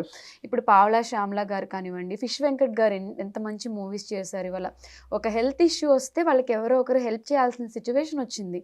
అటువంటి వాళ్ళని చూసినప్పుడు ఎప్పుడైనా మీకు భయం వేసిందా ఇన్ ఫ్యూచర్లో మనం కూడా ఇలాంటి సిచ్యువేషన్లోకి వస్తామని కానివ్వండి? భయం అంటే మీరు అడిగేది క్రిటికల్ క్వశ్చన్, దీనికి ఆన్సర్ ఎవరికి వాళ్ళే చెప్పుకోవాలి. నేను అంటే ఇనానిమస్గా యూనివర్సల్గా దీనికి ఆన్సర్ చెప్పలేను, కానీ ఇప్పుడు ఒక్కొక్కళ్ళ మైండ్ సెట్ ఒక్కొక్కళ్ళదమ్మా. ఇప్పుడు ఇది గవర్నమెంట్ జాబ్ కాదు ఫస్ట్, దీనికి లైఫ్ సెక్యూరిటీ ఉండదు, మనకు ముందే తెలుసు. ఇక్కడ ఎవరి పార్టీకి వాళ్ళు కమర్షియల్గా నా బెటర్మెంట్ ఏంటి, నా ప్రొఫెషన్ ఏంటి, నేను ఎలా హౌ టు డెవలప్ అనేది, లేకపోతే హౌ టు కంటిన్యూ అనే ప్రాసెస్లోనే ఉంటారు. ఇప్పుడు ఇక్కడ ఏ బైక్ మీద తిరిగే ఆర్టిస్టు కారు కొనాలనుకుంటాడు, కారులో తిరిగే ఆర్టిస్టు నాకు మారుతి ఉంది కాబట్టి నేను మహేంద్ర కొనాలనుకుంటాడు, మహేంద్రలో తిరిగే ఆర్టిస్టు నేను ఏమైనా బిఎండబ్ల్యూనో లేకపోతే ఆడీనో కొనాలనుకుంటారు. ఇది ఇక్కడ ఉండే వాళ్ళ సైకాలజీ అలా ఉంటుంది, ఎందుకంటే క్రియేటివ్ ఫీల్డ్ అనుక్షణం నన్ను నేను రిఫ్లెక్ట్ చేసుకుంటూ నన్ను నేను ప్రొజెక్ట్ చేసుకోవాలి గ్రాండ్గా. గ్రాండియర్గా ఇప్పుడు దిల్ రమేష్ ఇంటర్వ్యూకి వస్తున్నాడంటే ఎవరో మేనేజర్ కింద ఉంటాడు కాబట్టి మనం ఆడి కార్లో వెళ్తే మన రెస్పెక్ట్ వేరు. అది ప్రతి ఒక్కళ్ళు కోరుకుంటారు, లేడీస్ అయినా యాక్ట్రస్ అండ్ యాక్టర్స్ ఎవరైనా ఆ దాంట్లో ఉంటారు. అది మైండ్ సెట్ ఉంటుంది. అది తప్పని నాకు అనిపిస్తుంది, ఇంకొకళ్ళకి అదే కరెక్ట్ అనిపిస్తుంది. అందుకు అలా ఇలా ఉండటం మూలన ఏంటంటే మనకు వచ్చే ఇన్కమ్ని ఎక్స్పెన్సెస్ని బేరీజ్ వేసుకోకుండా, అంటే కంపేర్ చేసుకోకుండా, రేపు పొద్దున్న నేను హీరో అవుతాను, లేకపోతే రేపు పొద్దున్న నేను మెయిన్ విలన్ అవుతాను, లేకపోతే సంవత్సరానికి నాకు ఇంత ఇన్కమ్ వస్తుంది, అంత రావాలంటే ఇప్పుడు నా మెయింటెనెన్స్ ఇలా ఉండాలి అని ఇప్పుడు వచ్చేదాన్ని కంపేర్ చేసుకోకుండా, ఇప్పుడు ₹1,00,000 వస్తే 2,00,000 ఖర్చు పెట్టుకుంటా వెళ్తే అది ఒక టైంకి వచ్చేసరికి మొత్తం గుదిబండ అంటారు చూసారా, అలా అయిపోయి ఇక ఫైనాన్షియల్ వేలో నువ్వు సక్సెస్కి రీచ్ అవ్వలేవు. ఎందుకంటే నువ్వు ప్రాపర్టీస్ కంటే లయబిలిటీస్ మీద ఎక్కువ ఎవరైతే మనిషి ఖర్చు పెడతారో, ఒక ఫిల్మ్ ఇండస్ట్రీ కాదు, ఇప్పుడు మీరు యాంకర్ అయినా, సార్ కెమెరామెన్ అయినా, నేను యాక్టర్ అయినా, ప్రతి ఒక్కళ్ళకి మనీ డిసిప్లైన్ ఉండాలి, ఎకనామికల్ డిసిప్లైన్. నేను ఎంఏ ఎకనామిక్స్ అని నేను. సో ఆ డిసిప్లైన్ లేకపోతే మంత్లీ 10 lakhs కాదు 1 crore సంపాదించే వాళ్ళు కూడా డెఫిసిట్లోనే ఉంటారు ఒకనొక టైంకి. ఆ మనీ మెయింటెనెన్స్ తెలియకపోవడం వల్ల ఇలా అవుతున్నారేమో అనుకుంటా నేను. అంటే ఇప్పుడు ఇండస్ట్రీ అంటే కళామ తల్లిని నమ్ముకుని వచ్చిన వాళ్ళందరినీ కూడా ఇండస్ట్రీ ఆదుకుంటుంది. మన వెనక ఎంతోమంది సీనియర్ ఆర్టిస్టులు ఉన్నారు, హీరోస్ ఉన్నారు, హీరోయిన్స్ ఉన్నారు. సో ఎవరికైనా కష్టం వస్తే ఇండస్ట్రీ అంతా వచ్చి ఆదుకుంటుంది అని ఉంటుంది. కొన్ని వీడియోస్, కొన్ని ఇంటర్వ్యూస్ చూస్తుంటే వీళ్ళు ఎందుకు ఇంత దీనస్థితిలో ఉన్నారు, ఇటువంటి వాళ్ళని ఇండస్ట్రీ ఎందుకు పట్టించుకోవట్లేదు అనే ఫీల్ వస్తుంది రమేష్ గారు. దాని గురించి మీరు అది డెఫినెట్గా వస్తుంది. ఒక్క ఇండస్ట్రీలో, ఇప్పుడు ఇండస్ట్రీలో ఉన్న హీరోల్ని ఎన్ని సోషల్ యాక్టివిటీస్లో హెల్ప్ చేసే హీరోస్ ఉన్నారు ఇండస్ట్రీలో, ఎన్ని. అసలు బయట పొలిటీషియన్లు ఉన్నారమ్మా. జస్ట్ ఇప్పుడు మనకి ఇప్పుడు ఏపీ తెలంగాణ కలిసి ఎంతమంది ఎంపీలు ఉన్నారు, ఎంతమంది ఎమ్మెల్యేస్ ఉన్నారు, ఎవరు ఎంత సోషల్ సర్వీస్ చేస్తున్నారని మీరు ఫింగర్స్ మీద చెప్పండి. వందల వేల కోట్లు సంపాదించున్నారు. కరప్షన్లో సంపాదించే వాళ్ళు నేను ఈ సందర్భంగా డైరెక్ట్గా చెప్తున్నా, పొలిటీషియన్స్ ఎవ్రీబడి కాదు కానీ సంబడి మేజర్ కరప్షన్లో సంపాదిస్తున్నారు. ఎమ్మెల్యేస్ అంటే వాళ్ళు కరప్షన్, జనాలు కూడా వాళ్ళ కరప్షన్ చేసి ఓట్లకు డబ్బులు అడుగుతున్నారు, డబ్బులు ఇస్తున్నారు కాబట్టి మేము సంపాదించడం తప్పు లేదు అంటున్నారు. Of the people, for the people, by the people అంటే ప్రజల కోసం, ప్రజల వలన, ప్రజల కొరకు ఉన్న ప్రజాస్వామ్యంలో ప్రజల కొరకు, మా కొరకు రాజకీయ యంత్రాంగం ఉందని ప్రజలు నమ్మనప్పుడు ఓటుకు 10,000 ఇస్తే నేను ఓటేస్తానని బాధాప్తు అసలు జబర్దస్త్గా నాకు ఇస్తేనే నేను ఓటేస్తాను అడుగుతున్నప్పుడు, నాకు ఇస్తేనే నేను పని చేస్తాను, మిమ్మల్ని నాకు ఇస్తాను అని మంత్రులు అనుకోవటంలో తప్పులేదు. అలా సంపాదిస్తున్న మంత్రులు, ఎమ్మెల్యేలు బోల్డ్ మంది ఉన్న ఈ ప్రజాస్వామ్యంలో ఈ 2 రాష్ట్రాల్లో ఎంతమంది సోషల్ యాక్టివిటీస్లో సొసైటీకి మళ్ళీ నేను కొంత పెట్టాలని చేస్తున్న వాళ్ళు కంపేర్ చేస్తే తక్కువ మంది ఉన్న హీరోలే ఎక్కువ చేస్తున్నారు. ప్రతి హీరో అండి, ప్రతి హీరో, మురళీమోహన్ గారి దగ్గర నుంచి మహేష్ బాబు గారి దగ్గర వరకు ప్రతి హీరో అన్లిమిటెడ్గా చేస్తున్నారండి. హార్ట్ పేషెంట్లకు కానీ, ట్రస్టులు పెట్టి ఎడ్యుకేషన్ ఇవ్వటానికి కానీ, ఇవన్నీ చేస్తున్నారు. అవుట్ ఆఫ్ ఫిల్మ్ ఇండస్ట్రీ వాళ్ళకే చేస్తున్నారు ఎక్కువ. అలాంటిది ఫిల్మ్ ఇండస్ట్రీలో ఒక 4-5 ఏదో కష్టం వస్తే చెయ్యరా, చాలా చేస్తున్నారండి. చేస్తున్నా కూడా ఎందుకు అప్సెట్లో ఉంటున్నారంటే, ఇది ఇందాక చెప్పినట్టు సినిమా ఇండస్ట్రీ అనేది ఒక ఓషన్ అండి. ఇప్పుడు కొంతమందికి ఇక్కడ అసోసియేషన్లు ఉంటాయి. నేను అసోసియేషన్లో ₹1,00,000 పెట్టి కార్డు తీసుకోవాలి, నాకు ఆ కార్డు వల్ల ఉపయోగం లేదని నేను కార్డు తీసుకున్నప్పుడు, ఇప్పుడు మీరు కార్డులు తీసుకుంటే హెల్త్కి సంబంధించిన ఇష్యూస్ వస్తే అదంతా ఉంటుందండి. 5 lakhs ఇన్సూరెన్స్ ఉంటుంది ఏ అసోసియేషన్కైనా. మూవీ ఆర్టిస్ట్ అసోసియేషన్ ఉంది మాది. దాంట్లో క్రెడిబిలిటీ ఏంటి, నేను మూవీ ఆర్టిస్ట్ అసోసియేషన్ అని చెప్పుకోవటం క్రెడిబిలిటీ. ఒక యూనియన్ వల్ల మనకు ప్రొఫెషనల్గా హెల్ప్ అవ్వదు, ఏ యూనియన్ అవ్వదండి. ఏ యూనియన్ కానీ, ఏ వెల్ఫేర్ అసోసియేషన్ కానీ మనకు పని కల్పించదు. పని చేసే పనిలో మనకి ఏదన్నా అన్యాయం జరిగితే దాన్ని రిఫ్లెక్ట్ చేస్తుంది, దాన్ని వాళ్ళ దగ్గరికి వెళ్ళి ఎందుకు ఇలా మా మెంబర్కి ఇలా ఎందుకు చేశారు మీరని అడుగుతారు తప్ప, మా మెంబర్కి పని ఇవ్వండి అని ఏ అసోసియేషన్ అడగదు. ఆ అసోసియేషన్లో మనం ఉన్నప్పుడు ఆ అసోసియేషన్లో ఒక యూనిటీ ఉంటుంది. వీడు మా మెంబరు కాబట్టి ఇతనికి హెల్ప్ చేద్దాము అని అనుకుంటారు. అది ఏమంటారు, సామూహికంగా అంటారు, సొసైటికల్గా అది హెల్ప్ అవుద్ది. అలా కాకుండా నేను ఉన్నప్పుడు కట్టకుండా నేను ఇండివిజువల్గా ఉంటాను, నేను యాక్ట్ చేయడానికి నాకు మాలో ఎందుకు మెంబర్షిప్, లేకపోతే ఇంకొక అసోసియేషన్లో మెంబర్షిప్ ఎందుకని తీసుకోకపోతే మనకి ఏదైనా ప్రాబ్లం వచ్చినప్పుడు మనం ఒక్కళ్ళ మిగిలిపోతాం. ఇప్పుడు నేను ఇండివిజువల్గా హెల్ప్ చేసేదానికి 10 మంది ఒక అసోసియేషన్ నుంచి హెల్ప్ చేసేదానికి చాలా చాలా తేడా ఉంటుంది. డిఫరెన్స్ ఉంటది. ఇప్పుడు ఫిష్ వెంకట్ గారితో కూడా మీరు చాలా కలిసి వర్క్ చేశారు. చేశాను. మీరు కూడా ఆయనకి హెల్ప్ చేశారు అని చెప్పి మేము విన్నాము. అంటే ఇప్పుడు మీరన్నట్టు మనం క్లోజ్ ఉంటే హెల్ప్ ఇక్కడితోనే ఉంటుంది. కార్డ్ ఉంటే అందరూ హెల్ప్ చేస్తారు అని మాట్లాడుతున్నారు అవును, మీరు. అవును. హ్మ్. అది నేను చేస్తే ఎంత చేస్తానండి. అప్పుడు ఆయనకు వచ్చింది పెద్ద ప్రాబ్లం. అవును. ఈ పెద్ద ప్రాబ్లంలో గవర్నమెంట్ సపోర్ట్ కావాలి. అంటే ఆయనకి మీరు కిడ్నీ ట్రాన్స్ప్లాంటేషన్ పొజిషన్ అండి ఇప్పుడు. హ్మ్. 2 కిడ్నీలు ఫెయిల్యూర్ బై బ్యాడ్ లక్. అతను చాలా సినిమాలు చేశాడు. మీకు ఏంది మొత్తం 2 రాష్ట్ర ప్రజలందరికీ తెలుసు. చాలా ఎంటర్టైనింగ్గా చాలా మంచి మంచి క్యారెక్టర్లు చేశారు. By bad luck kidneys failure అయినాయి. హ్మ్. అది ఇప్పుడు ఒకళ్ళు ఇద్దరు 10 మంది హెల్ప్ చేస్తే అయ్యేది కాదు. అవును. అది గవర్నమెంట్ కిడ్నీ ట్రాన్స్ప్లాంటేషన్ చేస్తే కానీ లైఫ్ రిస్క్ లేకుండా ఉండదు అతనికి. హ్మ్. సో అది చేయటం అనేది ఇంకా అది సెకండ్ స్టెప్ అండి. దానికి కిడ్నీ డోనర్ కావాలి. అవును. ఈయనకి ఉన్న బాడీలో ఉన్న అన్ని పార్ట్స్, హ్యూమన్ పార్ట్స్ అంతా సపోర్ట్ చేయాలి. హ్మ్. షుగర్, బీపీ ఇవన్నీ సో మెనీ కాజెస్ అనమాట అది ఉంటాయి. సక్సెస్ కావటానికి. హ్మ్.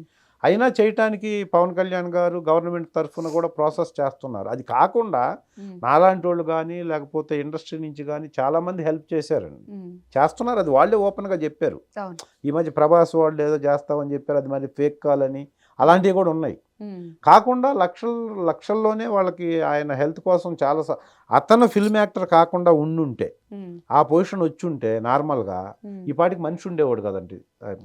I'm proudly say this words. అందరూ హెల్ప్ చేసి ఆయన్ని నిలబడి ఉన్నాడండి ఇప్పటికీ. ఇండస్ట్రీలో ఉన్నాడు కాబట్టి. హ్మ్. అదే ఇంకొక ఇండస్ట్రీలో ఉన్న వాళ్ళకి ఎవరన్నా వస్తే మనుషులు తెలియకుండానే వెళ్ళిపోతారు.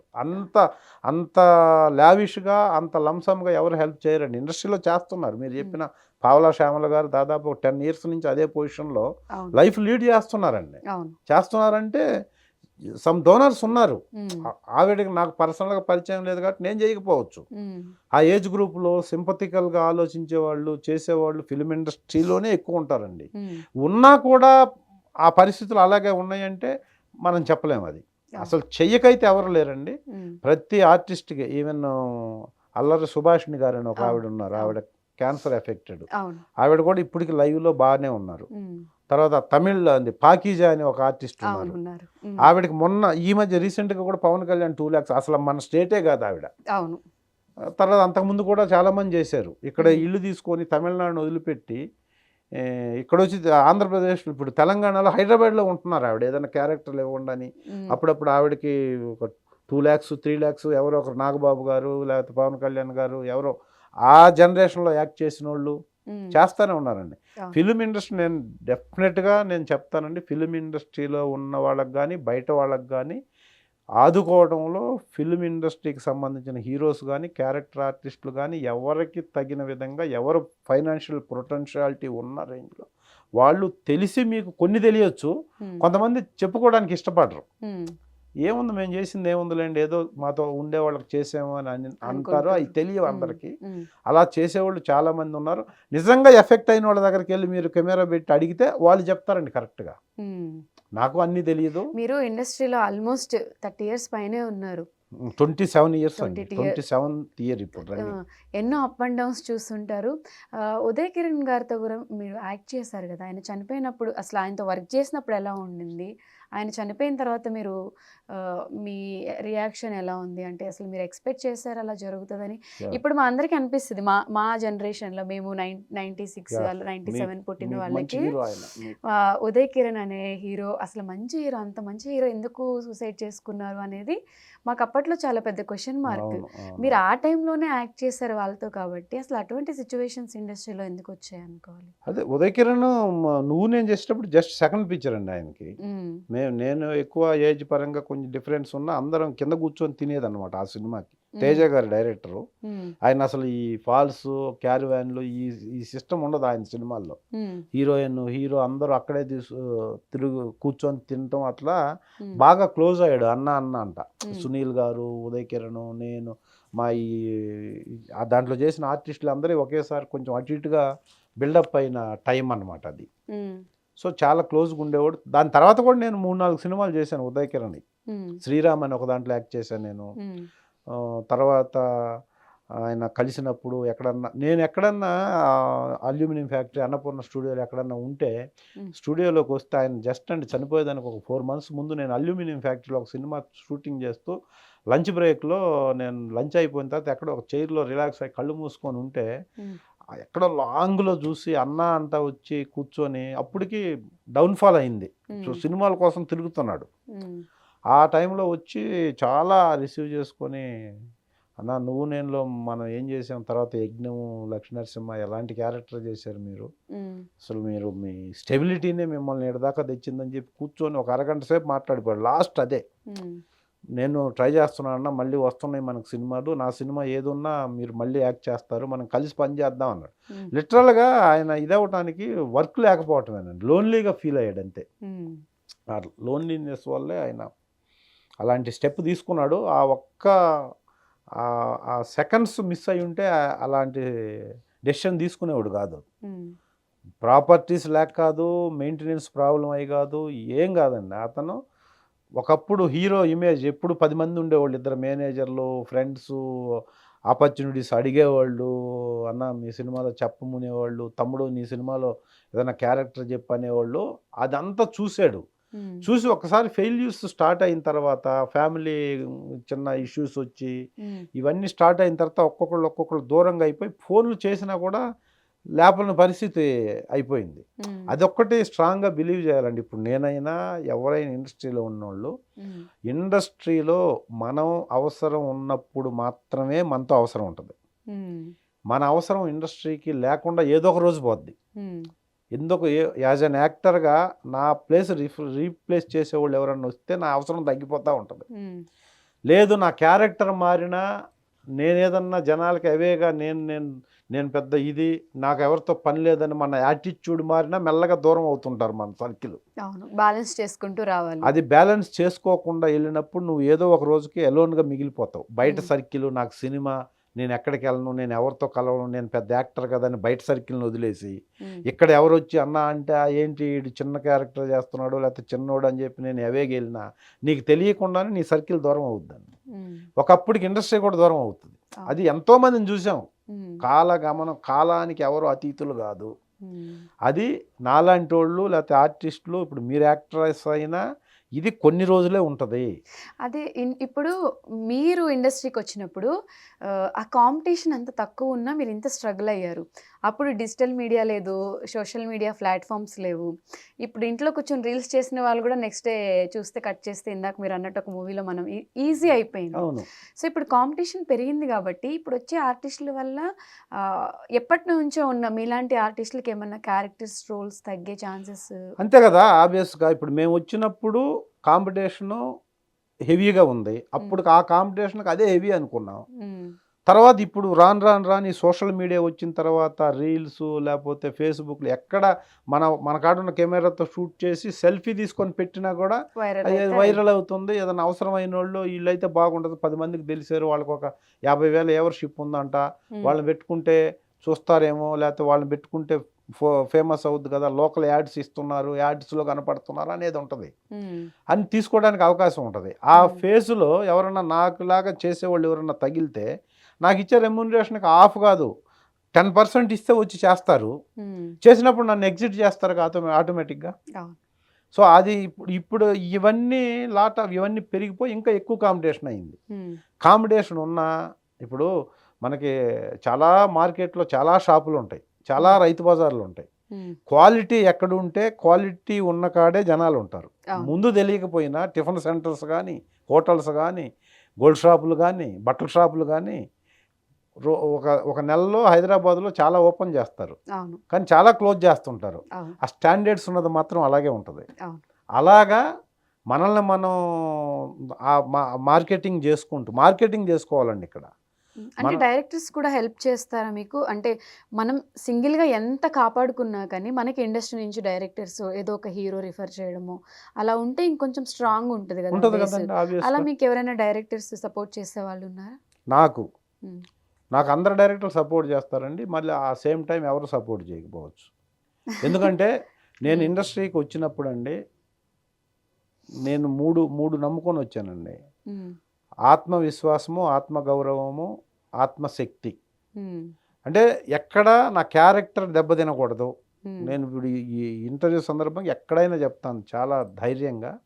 నేను వచ్చేటప్పుడు కొన్ని ప్రిన్సిపల్స్ పెట్టుకొని వచ్చి, ప్రిన్సిపల్స్ పోకూడదు. ఏదో ప్రొఫెషన్లో ఎదుగుతామా ఎదగమా పక్కన పెట్టండి. నేను అన్నెసరీ ఈ పనులు చేయకూడదు, ఈ పనులు చెయ్యాలి అనేది కొన్ని రిస్ట్రిక్షన్స్ పెట్టుకొని వచ్చా. 27 ఇయర్స్గా అలాగే ఉన్నానండి. ఇప్పటి వరకు నాకు హీరోల రికమెండేషన్తో ఏ క్యారెక్టర్ చేయలేదండి. నేను డైరెక్టర్స్కి నేను 10 సార్లు కలుస్తా. ఎందుకంటే నాకు క్యారెక్టర్ ఇచ్చేది డైరెక్టర్, లేకపోతే కో డైరెక్టర్, లేకపోతే అసిస్టెంట్ డైరెక్టర్. అసిస్టెంట్ డైరెక్టర్లు కూడా డైరెక్టర్కి రెఫర్ చేస్తారు, ఈ క్యారెక్టర్కి అన్న దిల్ రమేష్ అయితే బాగుంటుందేమో చూడండి అని. హీరో పని అది కాదండి. హీరోకి మనకు రికమెండ్ చేయాల్సిన పని ఆయనది కాదు. కానీ హీరో రికమెండ్ చేస్తే ఇంకా లాంగ్ రన్ ఉంటుంది ఆర్టిస్ట్కి. ఎందుకంటే హీరో చెప్తే డైరెక్టర్లు కాదనరు కదా. కానీ నేను హీరోని పెద్ద కలవనండి. అంటే క్యారెక్టర్ల కోసం ఎవరిని కలవాల. నేను బాలకృష్ణ గారితో చేశా, జూనియర్ ఎన్టీఆర్తో చేశా, కళ్యాణ్ రామ్ గారితో చేశా, వెంకటేష్ గారు, వీళ్ళందరూ వెళ్ళి యాక్చువల్గా 1 రోజు 2 రోజులు నిలబడి చెప్పండి సార్ ఏదన్నా అంటే చెప్తారు డెఫినెట్గా. వాళ్ళు చాలా హంబుల్గా మనోడు బాగా చేస్తాడు అబ్బా చెప్పండి అంటే ఇమీడియట్గా క్యారెక్టర్ ఇస్తారు. కాకపోతే ఆ సెల్ఫ్ కాన్ఫిడెన్స్ లూజ్ అవుద్ది. దానికి అడాప్ట్ అయిపోతాం. ఇంకా ఏ హీరోతో సినిమా చేస్తే ఆ హీరో సినిమా జరుగుతుంటే వెళ్ళి నిలబడుతుంటే ఇండస్ట్రీ యూనిట్ మొత్తం ఒకలా అనుకుంటారు. కాన్ఫిడెన్స్ కూడా తగ్గిపోతుంది. మనకు తగ్గిపోతుంది. ఇంకా అక్కడికి పోతే ఆయన ఏదో చెప్తాడులే ఇస్తారులే అని ఉంటుంది. ఇంకా ఆ హీరో గారి సినిమాలు ఎక్కడ ఐడెంటిటీతో డెఫినెట్గా. ఇప్పుడు బాలకృష్ణ గారితో నేను సినిమా చేస్తున్నానంటే బాలకృష్ణ గారి సినిమా షూట్ చేసేటప్పుడు కనపడతానండి. అదే ఇప్పుడు కొంతమంది ప్రౌడ్ వాడు వచ్చి అడిగితే ఇవ్వచ్చు కదా, వీళ్ళు అడగవచ్చు కదా. కో ఆర్టిస్టులు కూడా అంటారు. జనరల్గా తప్పు కాదు అది. మనం మీరు అన్నట్టు లాంగ్ రన్లో మన కెరీర్ బిల్డప్ అవ్వాలంటే మనం చేయకూడని పనులు చేయకుండా ఒకరిని హెల్ప్ అడగటం అసలు ఎట్టి పరిస్థితి తప్పు కాదు అది. నేను డైరెక్టర్ని అడుగుతాను కదా, అసిస్టెంట్ డైరెక్టర్ని అడుగుతాను కదా. కానీ హీరో పని అది కాదు. మనం వెళ్ళి వాళ్ళకి అన్నెసరీ న్యూసెన్స్ క్రియేట్ చేసి సార్ నేను మీతో చేశాను కాబట్టి నాకు కొంచెం చెప్పండి సార్ అంటాం. నా దృష్టిలో అంత కంఫర్ట్గా నేను ఫీల్ అవ్వను కాబట్టి నేను వెళ్ళను. అలా అని చెప్పి నాకు ప్రతి క్యారెక్టరు డైరెక్టర్ నన్ను నమ్మి మంచోడు, బాగా చేస్తాడు, ఇచ్చింది తీసుకుంటాడు, రీజనబుల్గా ఉంటాడు అనే ఉద్దేశంతో ఇచ్చారని నేను అనుకుంటానండి. 260 సినిమాల వరకు నా ప్రయాణం 27 సంవత్సరాలుగా జరుగుతుందంటే ఇంత కాంపిటీషన్ తట్టుకొని కూడా ఇంతమంది వస్తున్నారు, వీళ్ళందరిని తట్టుకొని కూడా మేము రన్ అవుతున్నాం. కానీ ఇప్పుడు వచ్చే పర్సన్స్కి ఇంత లాంగ్విటీ లేదండి. లాంగ్విటీ లేదు, ఇంత సిన్సియర్గా కూడా ఉండట్లేదేమో. ఎందుకంటే 10 సినిమాలు 5 సినిమాలు కనపడి ఎగ్జిట్ అయిపోతున్నారు మళ్ళీ కనపడకుండా. మాలాగా అప్పుడున్న వాళ్ళ స్టాండర్డ్స్ మరి మంచితనము లేకపోతే వర్తో డిఫైన్ అయినా వీటన్నిటికి మించి అదృష్టం అండి ఉంది. కాబట్టి మేము ఇన్ని సంవత్సరాలు ఇంకా నన్ను కొంతమంది డైరెక్టర్లు వచ్చి మీరు ఈ క్యారెక్టర్లు చేయండి సార్ అని అంటున్నారు. ఈ ప్రాసెస్లో నాకు నేనుగా ఇంకా కొన్ని రోజుల పాటు ఉండటం కోసం పెద్ద సినిమాలు తగ్గించుకున్నానండి ఈ మధ్య. అంటే నేను ఇప్పుడు అఖండ 2ను రామ్ది మైత్రి మూవీస్ రామ్ గారిది సాయిధరం తేజ్ చేస్తున్నాను 3-4 మంత్స్ గ్యాప్లో. ఇలాగే ఇంకొక 4-5 పెద్ద సినిమాలు పెట్టుకుంటే డేట్స్ మొత్తం ఆ సినిమాలకు బ్లాక్ అయిపోతాయి. బ్లాక్ అయినప్పుడు నా కోసం వచ్చి సార్ మీ ఈ సినిమాలో హీరో ఫాదర్ క్యారెక్టర్ ఉందా మీరు చేయాలన్నప్పుడు ఆ డేట్లు ఇంకొకటి చోట ఉంటాయి. సో అలా కూడా అది ఇప్పుడు అంత మంచి క్యారెక్టర్ అయ్యాడు. పెద్ద సినిమాల్లో ఓహో దిల్ రమేష్ అసలు ఇక అద్భుతం అన్న క్యారెక్టర్ ఏమి ఉండదండి. అది కూడా నేను డైజెస్ట్ చేసుకోవాలా. ఓకే రన్నింగ్లో ఒక పెద్ద సినిమాలో ఒక హీరోతో క్యారెక్టర్ చేస్తున్నాను అంతే. నేను చేసిన అన్ని ఒక 200 సినిమాల్లో వాటిలో ఒక క్యారెక్టర్ ఇది. కానీ నాకు అద్భుతం ఎక్కడ జరుగుద్ది అంటే చిన్న సినిమాల్లో జరుగుద్ది. చిన్న సినిమాలో హీరోయిన్ ఫాదర్ అండి మీరు సెంటిమెంట్ ఉంటుంది, ఎమోషన్ ఉంటుంది అని చెప్పినప్పుడు డెఫినెట్గా అది ఉంటుంది. ఆడంతా చిన్న ఆర్టిస్టులు ఉంటారు కాబట్టి నా మీద మ్యాక్సిమం ఎక్స్పోజర్ ఉంటుంది.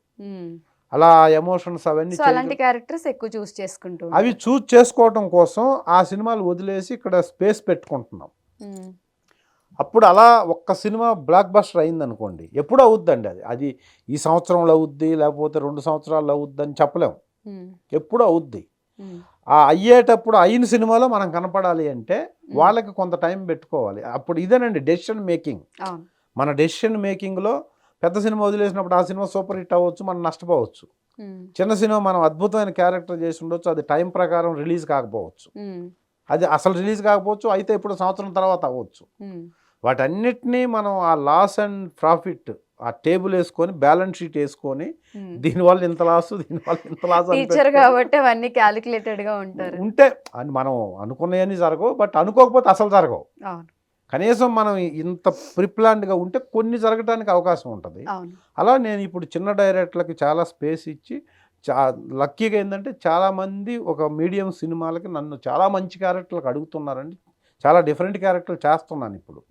చేసే వాళ్ళ దగ్గర వాళ్ళ అప్లాజ్ కోసం కూడా ఇప్పుడు పెద్ద డైరెక్టర్ ఏమో బాగా చేసేవా నువ్వు అంటాడని ఎలా లిటరల్గా ఐడియల్గా అంత ఎదురు చూస్తుంటామో, ఫస్ట్ సినిమా చేసే డైరెక్టర్ కూడా మానిటర్ చూసి అన్న సూపర్ అన్న అనడం కోసం ఎదురు చూస్తుంటాను నేను. వాళ్ళు అన్నారంటే నేను సక్సెస్. రేపు ఆడియన్స్ కూడా అలాగే ఫీల్ అవుతారని ఆ సినిమాల నుంచి మళ్ళీ ఈ సినిమాల్లో ఒక స్టెప్ 1 క్యారెక్టర్ చేసి ఇక్కడి నుంచి పెద్ద సినిమాల్లో కూడా ఆ క్యారెక్టర్ చేయాలంటే విజువల్గా కనపడాలండి. విజువల్గా లేకుండా నాకు ఎంతమంది ఫ్రెండ్స్ ఉన్నా నేను చేసే క్యారెక్టర్లే చేస్తుంటాను అక్కడ. అది ఆగి ఒక సస్టైనిటీ తీసుకొని ఒక యాత్రలాగా ఒక సెంటిమెంట్ క్యారెక్టరు, ఒక ప్రస్థానంలో ఒక సెంటిమెంట్ అండ్ ఎమోషనల్ క్యారెక్టర్ ఎప్పుడో ఎక్కడో ఏదో ప్రాబ్లం అయ్యి మన దాకా వస్తుంది. అది ఆ వచ్చినప్పుడు మిస్ కాకుండా ఆ టైం పెట్టుకొని నేను చిన్న సినిమాల్లో ఎక్కువ క్యారెక్టర్లు మంచి క్యారెక్టర్లు చేస్తూ అలానే పెద్ద సినిమాలు వచ్చినాయి వదలకుండా నేను అగ్రెసివ్గా పోయి ప్రతి పెద్ద సినిమా ట్రై చేయకుండా కొంచెం ప్లాన్గా దీనివల్ల నష్టం జరుగుద్దండి నాకు. ఎకనామికల్గా ఫైనాన్షియల్గా నష్టం జరుగుద్ది. కొన్ని రోజులు ఐడియల్గా ఆ సినిమాలన్నీ జరుగుతుంటాయి, మన పాటికి ఊరక తిరుగుతుంటాం. బట్ ఎక్కడో ఒక చోట ఆగి స్టెప్ తీసుకోకపోతే క్యారీ ఫార్వర్డ్లో ఈ నదీ ప్రవాహం వచ్చినప్పుడు పాత నీరుని వెనక నుంచి వచ్చి కొత్త నీరు కొట్టేస్తుంది, అది పోతూ ఉంటుంది. ఆ ప్రవాహం ఆపలేరు ఎవరు.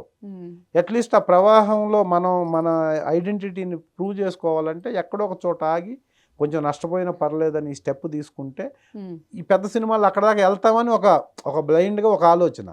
దానివల్ల అది పోయి ఇది పోయి ఈ రాక అక్కడ లేక ఏదైనా నష్టం జరిగితే జరగవచ్చు. కానీ దానికి అంతా ప్రిపేర్ అయ్యి ఈ రకంగా చేస్తూ ఇప్పుడు కొంచెం తగ్గించి చిన్న సినిమాలు మొత్తానికి ప్రొఫెషనల్గా చాలా బిజీగా ఉన్నా. ఏదైనా యాక్టింగే కాబట్టి నేను బిజీగానే ఉన్నాను. అవి తగ్గించి ఇవి పెంచుకున్నాను. వీటిని కొట్టి అంటే చిన్న చేపను వేసి పెద్ద చేపను పట్టుకోవాలంటే పెద్ద డైరెక్టర్ సాటిస్ఫై అవ్వాలి ఆబ్వియస్గా. ఆ సాటిస్ఫాక్షన్ అనేది ఐడియల్గా మనల్ని చూస్తే రాదు. ఒక స్క్రీన్ ప్రెజెన్స్లో ఒక సినిమాలో అద్భుతమైన క్యారెక్టర్ చేసి ఉంటే అలాంటి క్యారెక్టర్ పెద్ద సినిమాల్లో పెట్టడానికి ఈజీగా వాళ్ళకి యాక్సెస్ ఉంటుంది, మనల్ని రికమెండ్ చేసే వాళ్ళకి కానీ దానికి. సో అలా ప్రయత్నం చేస్తాం. సో ఫైనలీ మీరు హ్యాపీ సోల్ దిల్ రమేష్ గారు అంటే దిల్ ఫుల్ హ్యాపీగా ఉన్నారని చెప్పుకోవచ్చు క్యారెక్టర్స్ వైజ్ గా. సో అన్ని చెప్పారు కానీ పుష్ప 3 ఎప్పుడు ఉండబోతుంది? పుష్ప 3 ఎప్పుడు ఉంటుంది అనేది ఆ హీరోకి డైరెక్టర్ గారికి తెలుసు అండి. బట్ ఉంటుంది. మీరు ఉంటారా దాంట్లో? డెఫినెట్గా ఉంటా. ఎందుకంటే నేను సెకండ్ పార్ట్లో ఉన్నాను కానీ ఏం చేయలేదండి, ఊరకే ఉంటాను. రావు రమేష్ గారి పక్కన ముస్లిం క్యారెక్టర్, దానికి ఒక 20 minutes ఒక ఎపిసోడ్ ఉంది. ఆ ఎపిసోడ్ ఫస్ట్ పార్ట్లో జరగాలి, సెకండ్ పార్ట్లో జరగాలి, అదంతా మళ్ళీ థర్డ్ పార్ట్కి వెళ్ళింది. కాబట్టి ఇదే కథ క్యారీ ఫార్వర్డ్ అవుద్ది కాబట్టి థర్డ్ పార్ట్లో డెఫినెట్గా మంచి క్యారెక్టర్ అవుద్దని నాకు డైరెక్టర్ సుకుమార్ గారు వాళ్ళ టీం అంతా చెప్పారు. నేను అదే కాన్సెప్ట్తో ఉన్నాను కానీ బట్ ఆ సినిమా రావడానికి ఇంకా 3-4 years పడుతుంది. ఇప్పుడు రిలీజ్కి రెడీగా ఉన్న మూవీస్ ప్రజెంట్ ఇప్పుడు చేస్తున్నాయి చాలా ఉన్నాయి. 10 సినిమాలు ఉన్నాయండి. వాటిల్లో ఇంకా చిన్న సినిమాలు ఎవరికి తెలియవు. ప్లస్ వాళ్ళు టైటిల్స్ కూడా పెట్టలేదు కొన్ని సినిమాలు. ఇప్పుడు టైటిల్స్ పెట్టి ఇప్పుడు రిలీజ్కి రెడీగా ఉన్న సినిమాలు అయితేనే ఒకటి రైస్ మిల్ అని ఒక సినిమా ఉందండి. రైస్ మిల్ అని దాంట్లో నేను ఎంటైర్ 260 మూవీస్లో ఇంతవరకు చెయ్యని క్యారెక్టర్ చేశాను. నా real life character, teacher character అండి దాంట్లో. సో మొత్తం కథే ఆ టీచర్ మీద నడుస్తుంది. అదొకటి సినిమా ఏమాత్రం బాగున్నా నేను ఇంకొక షేడ్లో నన్ను ఇండస్ట్రీ ప్రొజెక్ట్ చేస్తుందండి. ఒక స్పెట్స్ పెట్టుకొని కామ్ గోయింగ్, ఈ లాల్చీ పైజమా వేసుకొని ఒక అద్భుతమైన పల్లెటూర్లు బాగుంటే ఇప్పటి వరకు అంతా కొంచెం మాస్ క్యారెక్టర్స్, చాలా క్లాసిక్ క్యారెక్టర్ ప్లస్ సబ్జెక్ట్ కూడా అండి. గ్రామాలు బాగుంటే దేశం బాగుంటుంది. గ్రామాలు బాగుండాలంటే చదువుకున్న యువత గ్రామాల్లోనే ఉండాలి. చదువుకున్న పిల్లలు గ్రామాల్లోనే ఉండాలంటే టీచర్ల పాత్ర చాలా ఎక్కువ ఉంది. టీచర్లు వాళ్ళకి పరిస్థితులన్నీ అర్థమయ్యేటట్టు చెప్పి వాళ్ళని గ్రామాల్లో ఉంచగలిగితే సిటీస్ డెవలప్ అయినట్టుగా గ్రామాలు కూడా డెవలప్ అవుతాయి. గ్రామాలు డెవలప్ అయితే గ్రామాల్లో ఉండే వ్యవసాయదారులు భూమిని నమ్ముకొని ఉంటారు. భూమిని నమ్ముకొని వ్యవసాయం చేస్తూ ఉన్నప్పుడు వ్యవసాయదారుల పిల్లలు అక్కడే సాఫ్ట్వేర్ రంగంలో గ్రామాల్లోనే సాఫ్ట్వేర్ డెవలప్ చేస్తే గ్రామాలు ప్రతి గ్రామం ఒక్కొక్క చిన్న చిన్న సిటీ అయితే అవును. దేశం యొక్క జాతీయ ఆదాయం పెరుగుద్ది, దేశం బాగుంటుంది అనే కాన్సెప్ట్తో వస్తున్న సినిమా అండి అది. ఓకే. రైస్ మిల్ అని, దాంట్లో అద్భుతమైన ఒక టీచర్ క్యారెక్టర్ చేసిన ఫుల్ లెంత్. హ్మ్. ఆ టీచర్ వాయిస్ ఓవర్ మీదనే కథ నడుస్తుంటుంది. హ్మ్. దాని మీద నాకు చాలా హోప్స్ ఉన్నాయండి. రిలీజ్ అవ్వబోతుంది అది. ఓకే. మొత్తం డబ్బింగ్ కూడా అయిపోయింది నాకు. హ్మ్. చాలా మంచి సినిమాలో మంచి క్యారెక్టర్ చేశానన్న సాటిస్ఫాక్షన్ అది. అది కూడా డెబ్యూ డైరెక్టరే. ఓకే. కొత్త డైరెక్టర్, తనే ప్రొడ్యూసర్ మహేష్ గారని. హ్మ్. తనే డైరెక్షన్ చేసి ప్రొడ్యూస్ చేశాడు. అదొక అద్భుతమైన క్యారెక్టర్ నేను ఈ మధ్య చేస్తున్నట్లో. దాంతోపాటు ఇప్పుడు అఖండ 2 ఒకటి జరుగుతుంది. రామ్ గారిది, పోతినేని రామ్ గారిది మైత్రి మూవీస్ ఒకటి జరుగుతుంది. అలాగే 100 కోట్ల బడ్జెట్తో సాయి ధరమ్ తేజ్ది ఒకటి జరుగుతుంది. హ్మ్. శ్రీ విష్ణు గారిది మొన్ననే కమిట్ అయ్యానండి. ఇలా ఉన్నాయి పెద్ద సినిమాలు. ఇవి కాకుండా చిన్న సినిమాలు ఒక 7-8 సినిమాలు మెయిన్ స్ట్రీమ్ క్యారెక్టర్లు ఇప్పుడు చేస్తున్నాను. ఓకే. కాబట్టి నేను ప్రొఫెషనల్గా బిజీగా ఉన్నాను. పెద్ద సినిమాలు కొద్దిగా తగ్గించుకొని కొంచెం వేకెంట్ లాగా కనపడుతున్నాను అంతే. సో ఫైనల్‌గా దిల్ రమేష్ గారు మీ ఫ్యాన్స్‌కి కానివ్వండి, అప్‌కమింగ్ ఇండస్ట్రీలో రావాలనుకునే వారికి ఏదైనా చెప్పాలి అనుకుంటున్నారా? ఇండస్ట్రీలో రావాలనుకునే వాళ్ళు నిరభ్యంతరంగా రావచ్చండి. రావద్దని చెప్పినా ఎవ్వరూ రాకుండా ఆగరు. వచ్చేవాళ్ళు ఇండస్ట్రీ గురించి తెలుసుకొని, ఇప్పుడు ఇండస్ట్రీ గురించే మాట్లాడామండి మేము. కంప్లీట్గా ఇండస్ట్రీ గురించే మాట్లాడాం. ఇండస్ట్రీలో స్ట్రగుల్సు, ఇండస్ట్రీలో ఇబ్బందులు, ఇండస్ట్రీలో సస్టైన్ అవ్వాలంటే ఏం చేయాలి, ఇవన్నీ చెప్పాం. మీకు ఈ ఇంటర్వ్యూ మీరు కంప్లీట్గా చూస్తే ఆర్టిస్ట్కున్న స్ట్రగుల్స్ నేను ఏ ఇంటర్వ్యూలో ఇంత బాగా చెప్పలేదు. కాబట్టి ఇండస్ట్రీకి వచ్చేవాళ్ళు ఇండస్ట్రీ గురించి తెలుసుకొని, టైం బాండింగ్ ఒక సంవత్సరంలో నేను ఒకటండి, మీరు ఐఏఎస్ కలెక్టరు, ఐపీఎస్, ఐఆర్ఎస్ కావాలంటే యూపీఎస్సీలో ఒక ఫార్మేట్ ఉంటుంది. ఈ సబ్జెక్ట్ తీసుకుంటే ఇన్ని గంటలు కష్టపడితే డెఫినెట్గా నేను రీచ్ అవుతాను, యూపీఎస్సీ ఏదో సర్వీస్లో జాయిన్ అవుతానని. కానీ ఇండస్ట్రీలో ఆర్టిస్ట్ టెక్నీషియన్ కావాలంటే ఏ రూటు లేదండి. ఏ రూటు లేదు, ఏ ఫార్ములా లేదు. మనకు మనమే చేసుకోవాలి. ఎవరు ఓన్ ప్లానింగ్లో వాళ్ళు ఉండి ఇండస్ట్రీ గురించి తెలుసుకొని, టైం బీయింగ్ అయినా పర్లేదు, నేను ఫైనాన్షియల్గా ఫిట్గా ఉన్నాను, నేను ఇండస్ట్రీ నుంచి ఇన్కమ్ రాకపోయినా నేను లైఫ్ స్టైల్ లీడ్ చేయగలను ఇక్కడ అనుకొని, ఆ ఫెసిలిటీ పెట్టుకొని వచ్చి ట్రై చేయండి. డెఫినెట్గా మీరు విన్ అవుతారు. మీకు మంచి టైము ఎప్పుడుకో ఒకసారి ఇండస్ట్రీలో వస్తుంది. నమ్మాలి, ఫస్ట్ ఉండాలి. ఓకే. అన్ని సంవత్సరాలు కష్టపడకుండా రాదు. ఊరకొచ్చింది ఏది ఉండదు, ఊరకొచ్చింది ఏది మనకు ఉండదు, వచ్చింది ఏది ఊరకు రాదు. కష్టపడితేనే వస్తుంది. కష్టపడాల్సిందే ఆబ్వియస్గా. ఇక్కడ ఇంకొంచెం ఎక్కువ కష్టపడాలి అంతే. సో రమేష్ గారు చాలా మంచి మంచి విషయాలు, తెలియని ఇంట్రెస్టింగ్ విషయాలు చెప్పారు. అండ్ మీ లైఫ్ జర్నీ చూసుకుంటే కూడా ఎంత రిస్కీ లైఫ్ నుంచి ఎంత సక్సెస్ఫుల్ అయ్యారు అనేది ఒక ఇన్స్పైరింగ్ స్టోరీ అనమాట. ఇప్పుడు వచ్చే వాళ్ళ కొత్తగా అప్కమింగ్ ఆర్టిస్టులందరికీ కూడా. అలానే మీరు ఇంకా మంచి మంచి మూవీస్ చేయాలి. ఎప్పుడు విలన్గా మమ్మల్ని భయపెట్టేస్తూ ఉంటారు. అలా ఆ చేంజ్ ఓవర్ తీసుకోవడానికే చాలా ప్రయత్నం చేస్తున్నాను. ఓకే. సో ఇలానే ఇంకా మంచి మంచి మూవీస్ చేయాలి, మమ్మల్ని ఎంటర్టైన్ చేయాలి, మీరు ఇలానే హ్యాపీగా ఉండాలి, ఇంకా ఎక్కువ సక్సెస్ అవ్వాలి అని చెప్పి హార్ట్ఫుల్గా కోరుకుంటున్నాను. అండ్ మా యూటీవీకి వచ్చి మంచి ఇంటర్వ్యూ ఇచ్చినందుకు థ్యాంక్ యూ సో మచ్ అండి. థ్యాంక్ యూ అండి. ఈ ఇంటర్వ్యూ సందర్భంగా ఇంత సుదీర్ఘమైన ఇంటర్వ్యూ నన్ను పిలిచి హిట్స్ యూటీవీ ఈ ఛానల్ వారు నాకు సమున్నతమైనటువంటి గౌరవాన్ని ఇచ్చి నన్ను ఇక్కడ దాకా పిలిచి, నేను ఇంత నా లైఫ్ ఎక్స్పీరియన్స్ మొత్తం షేర్ చేసుకునేలాగా మీరు అడిగిన దానికి, నేను చెప్పిన దానికి మీరు అందరూ చూసి ఈ టీవీని కూడా హిట్ చేస్తారని మనస్ఫూర్తిగా కోరుకుంటూ నమస్తే.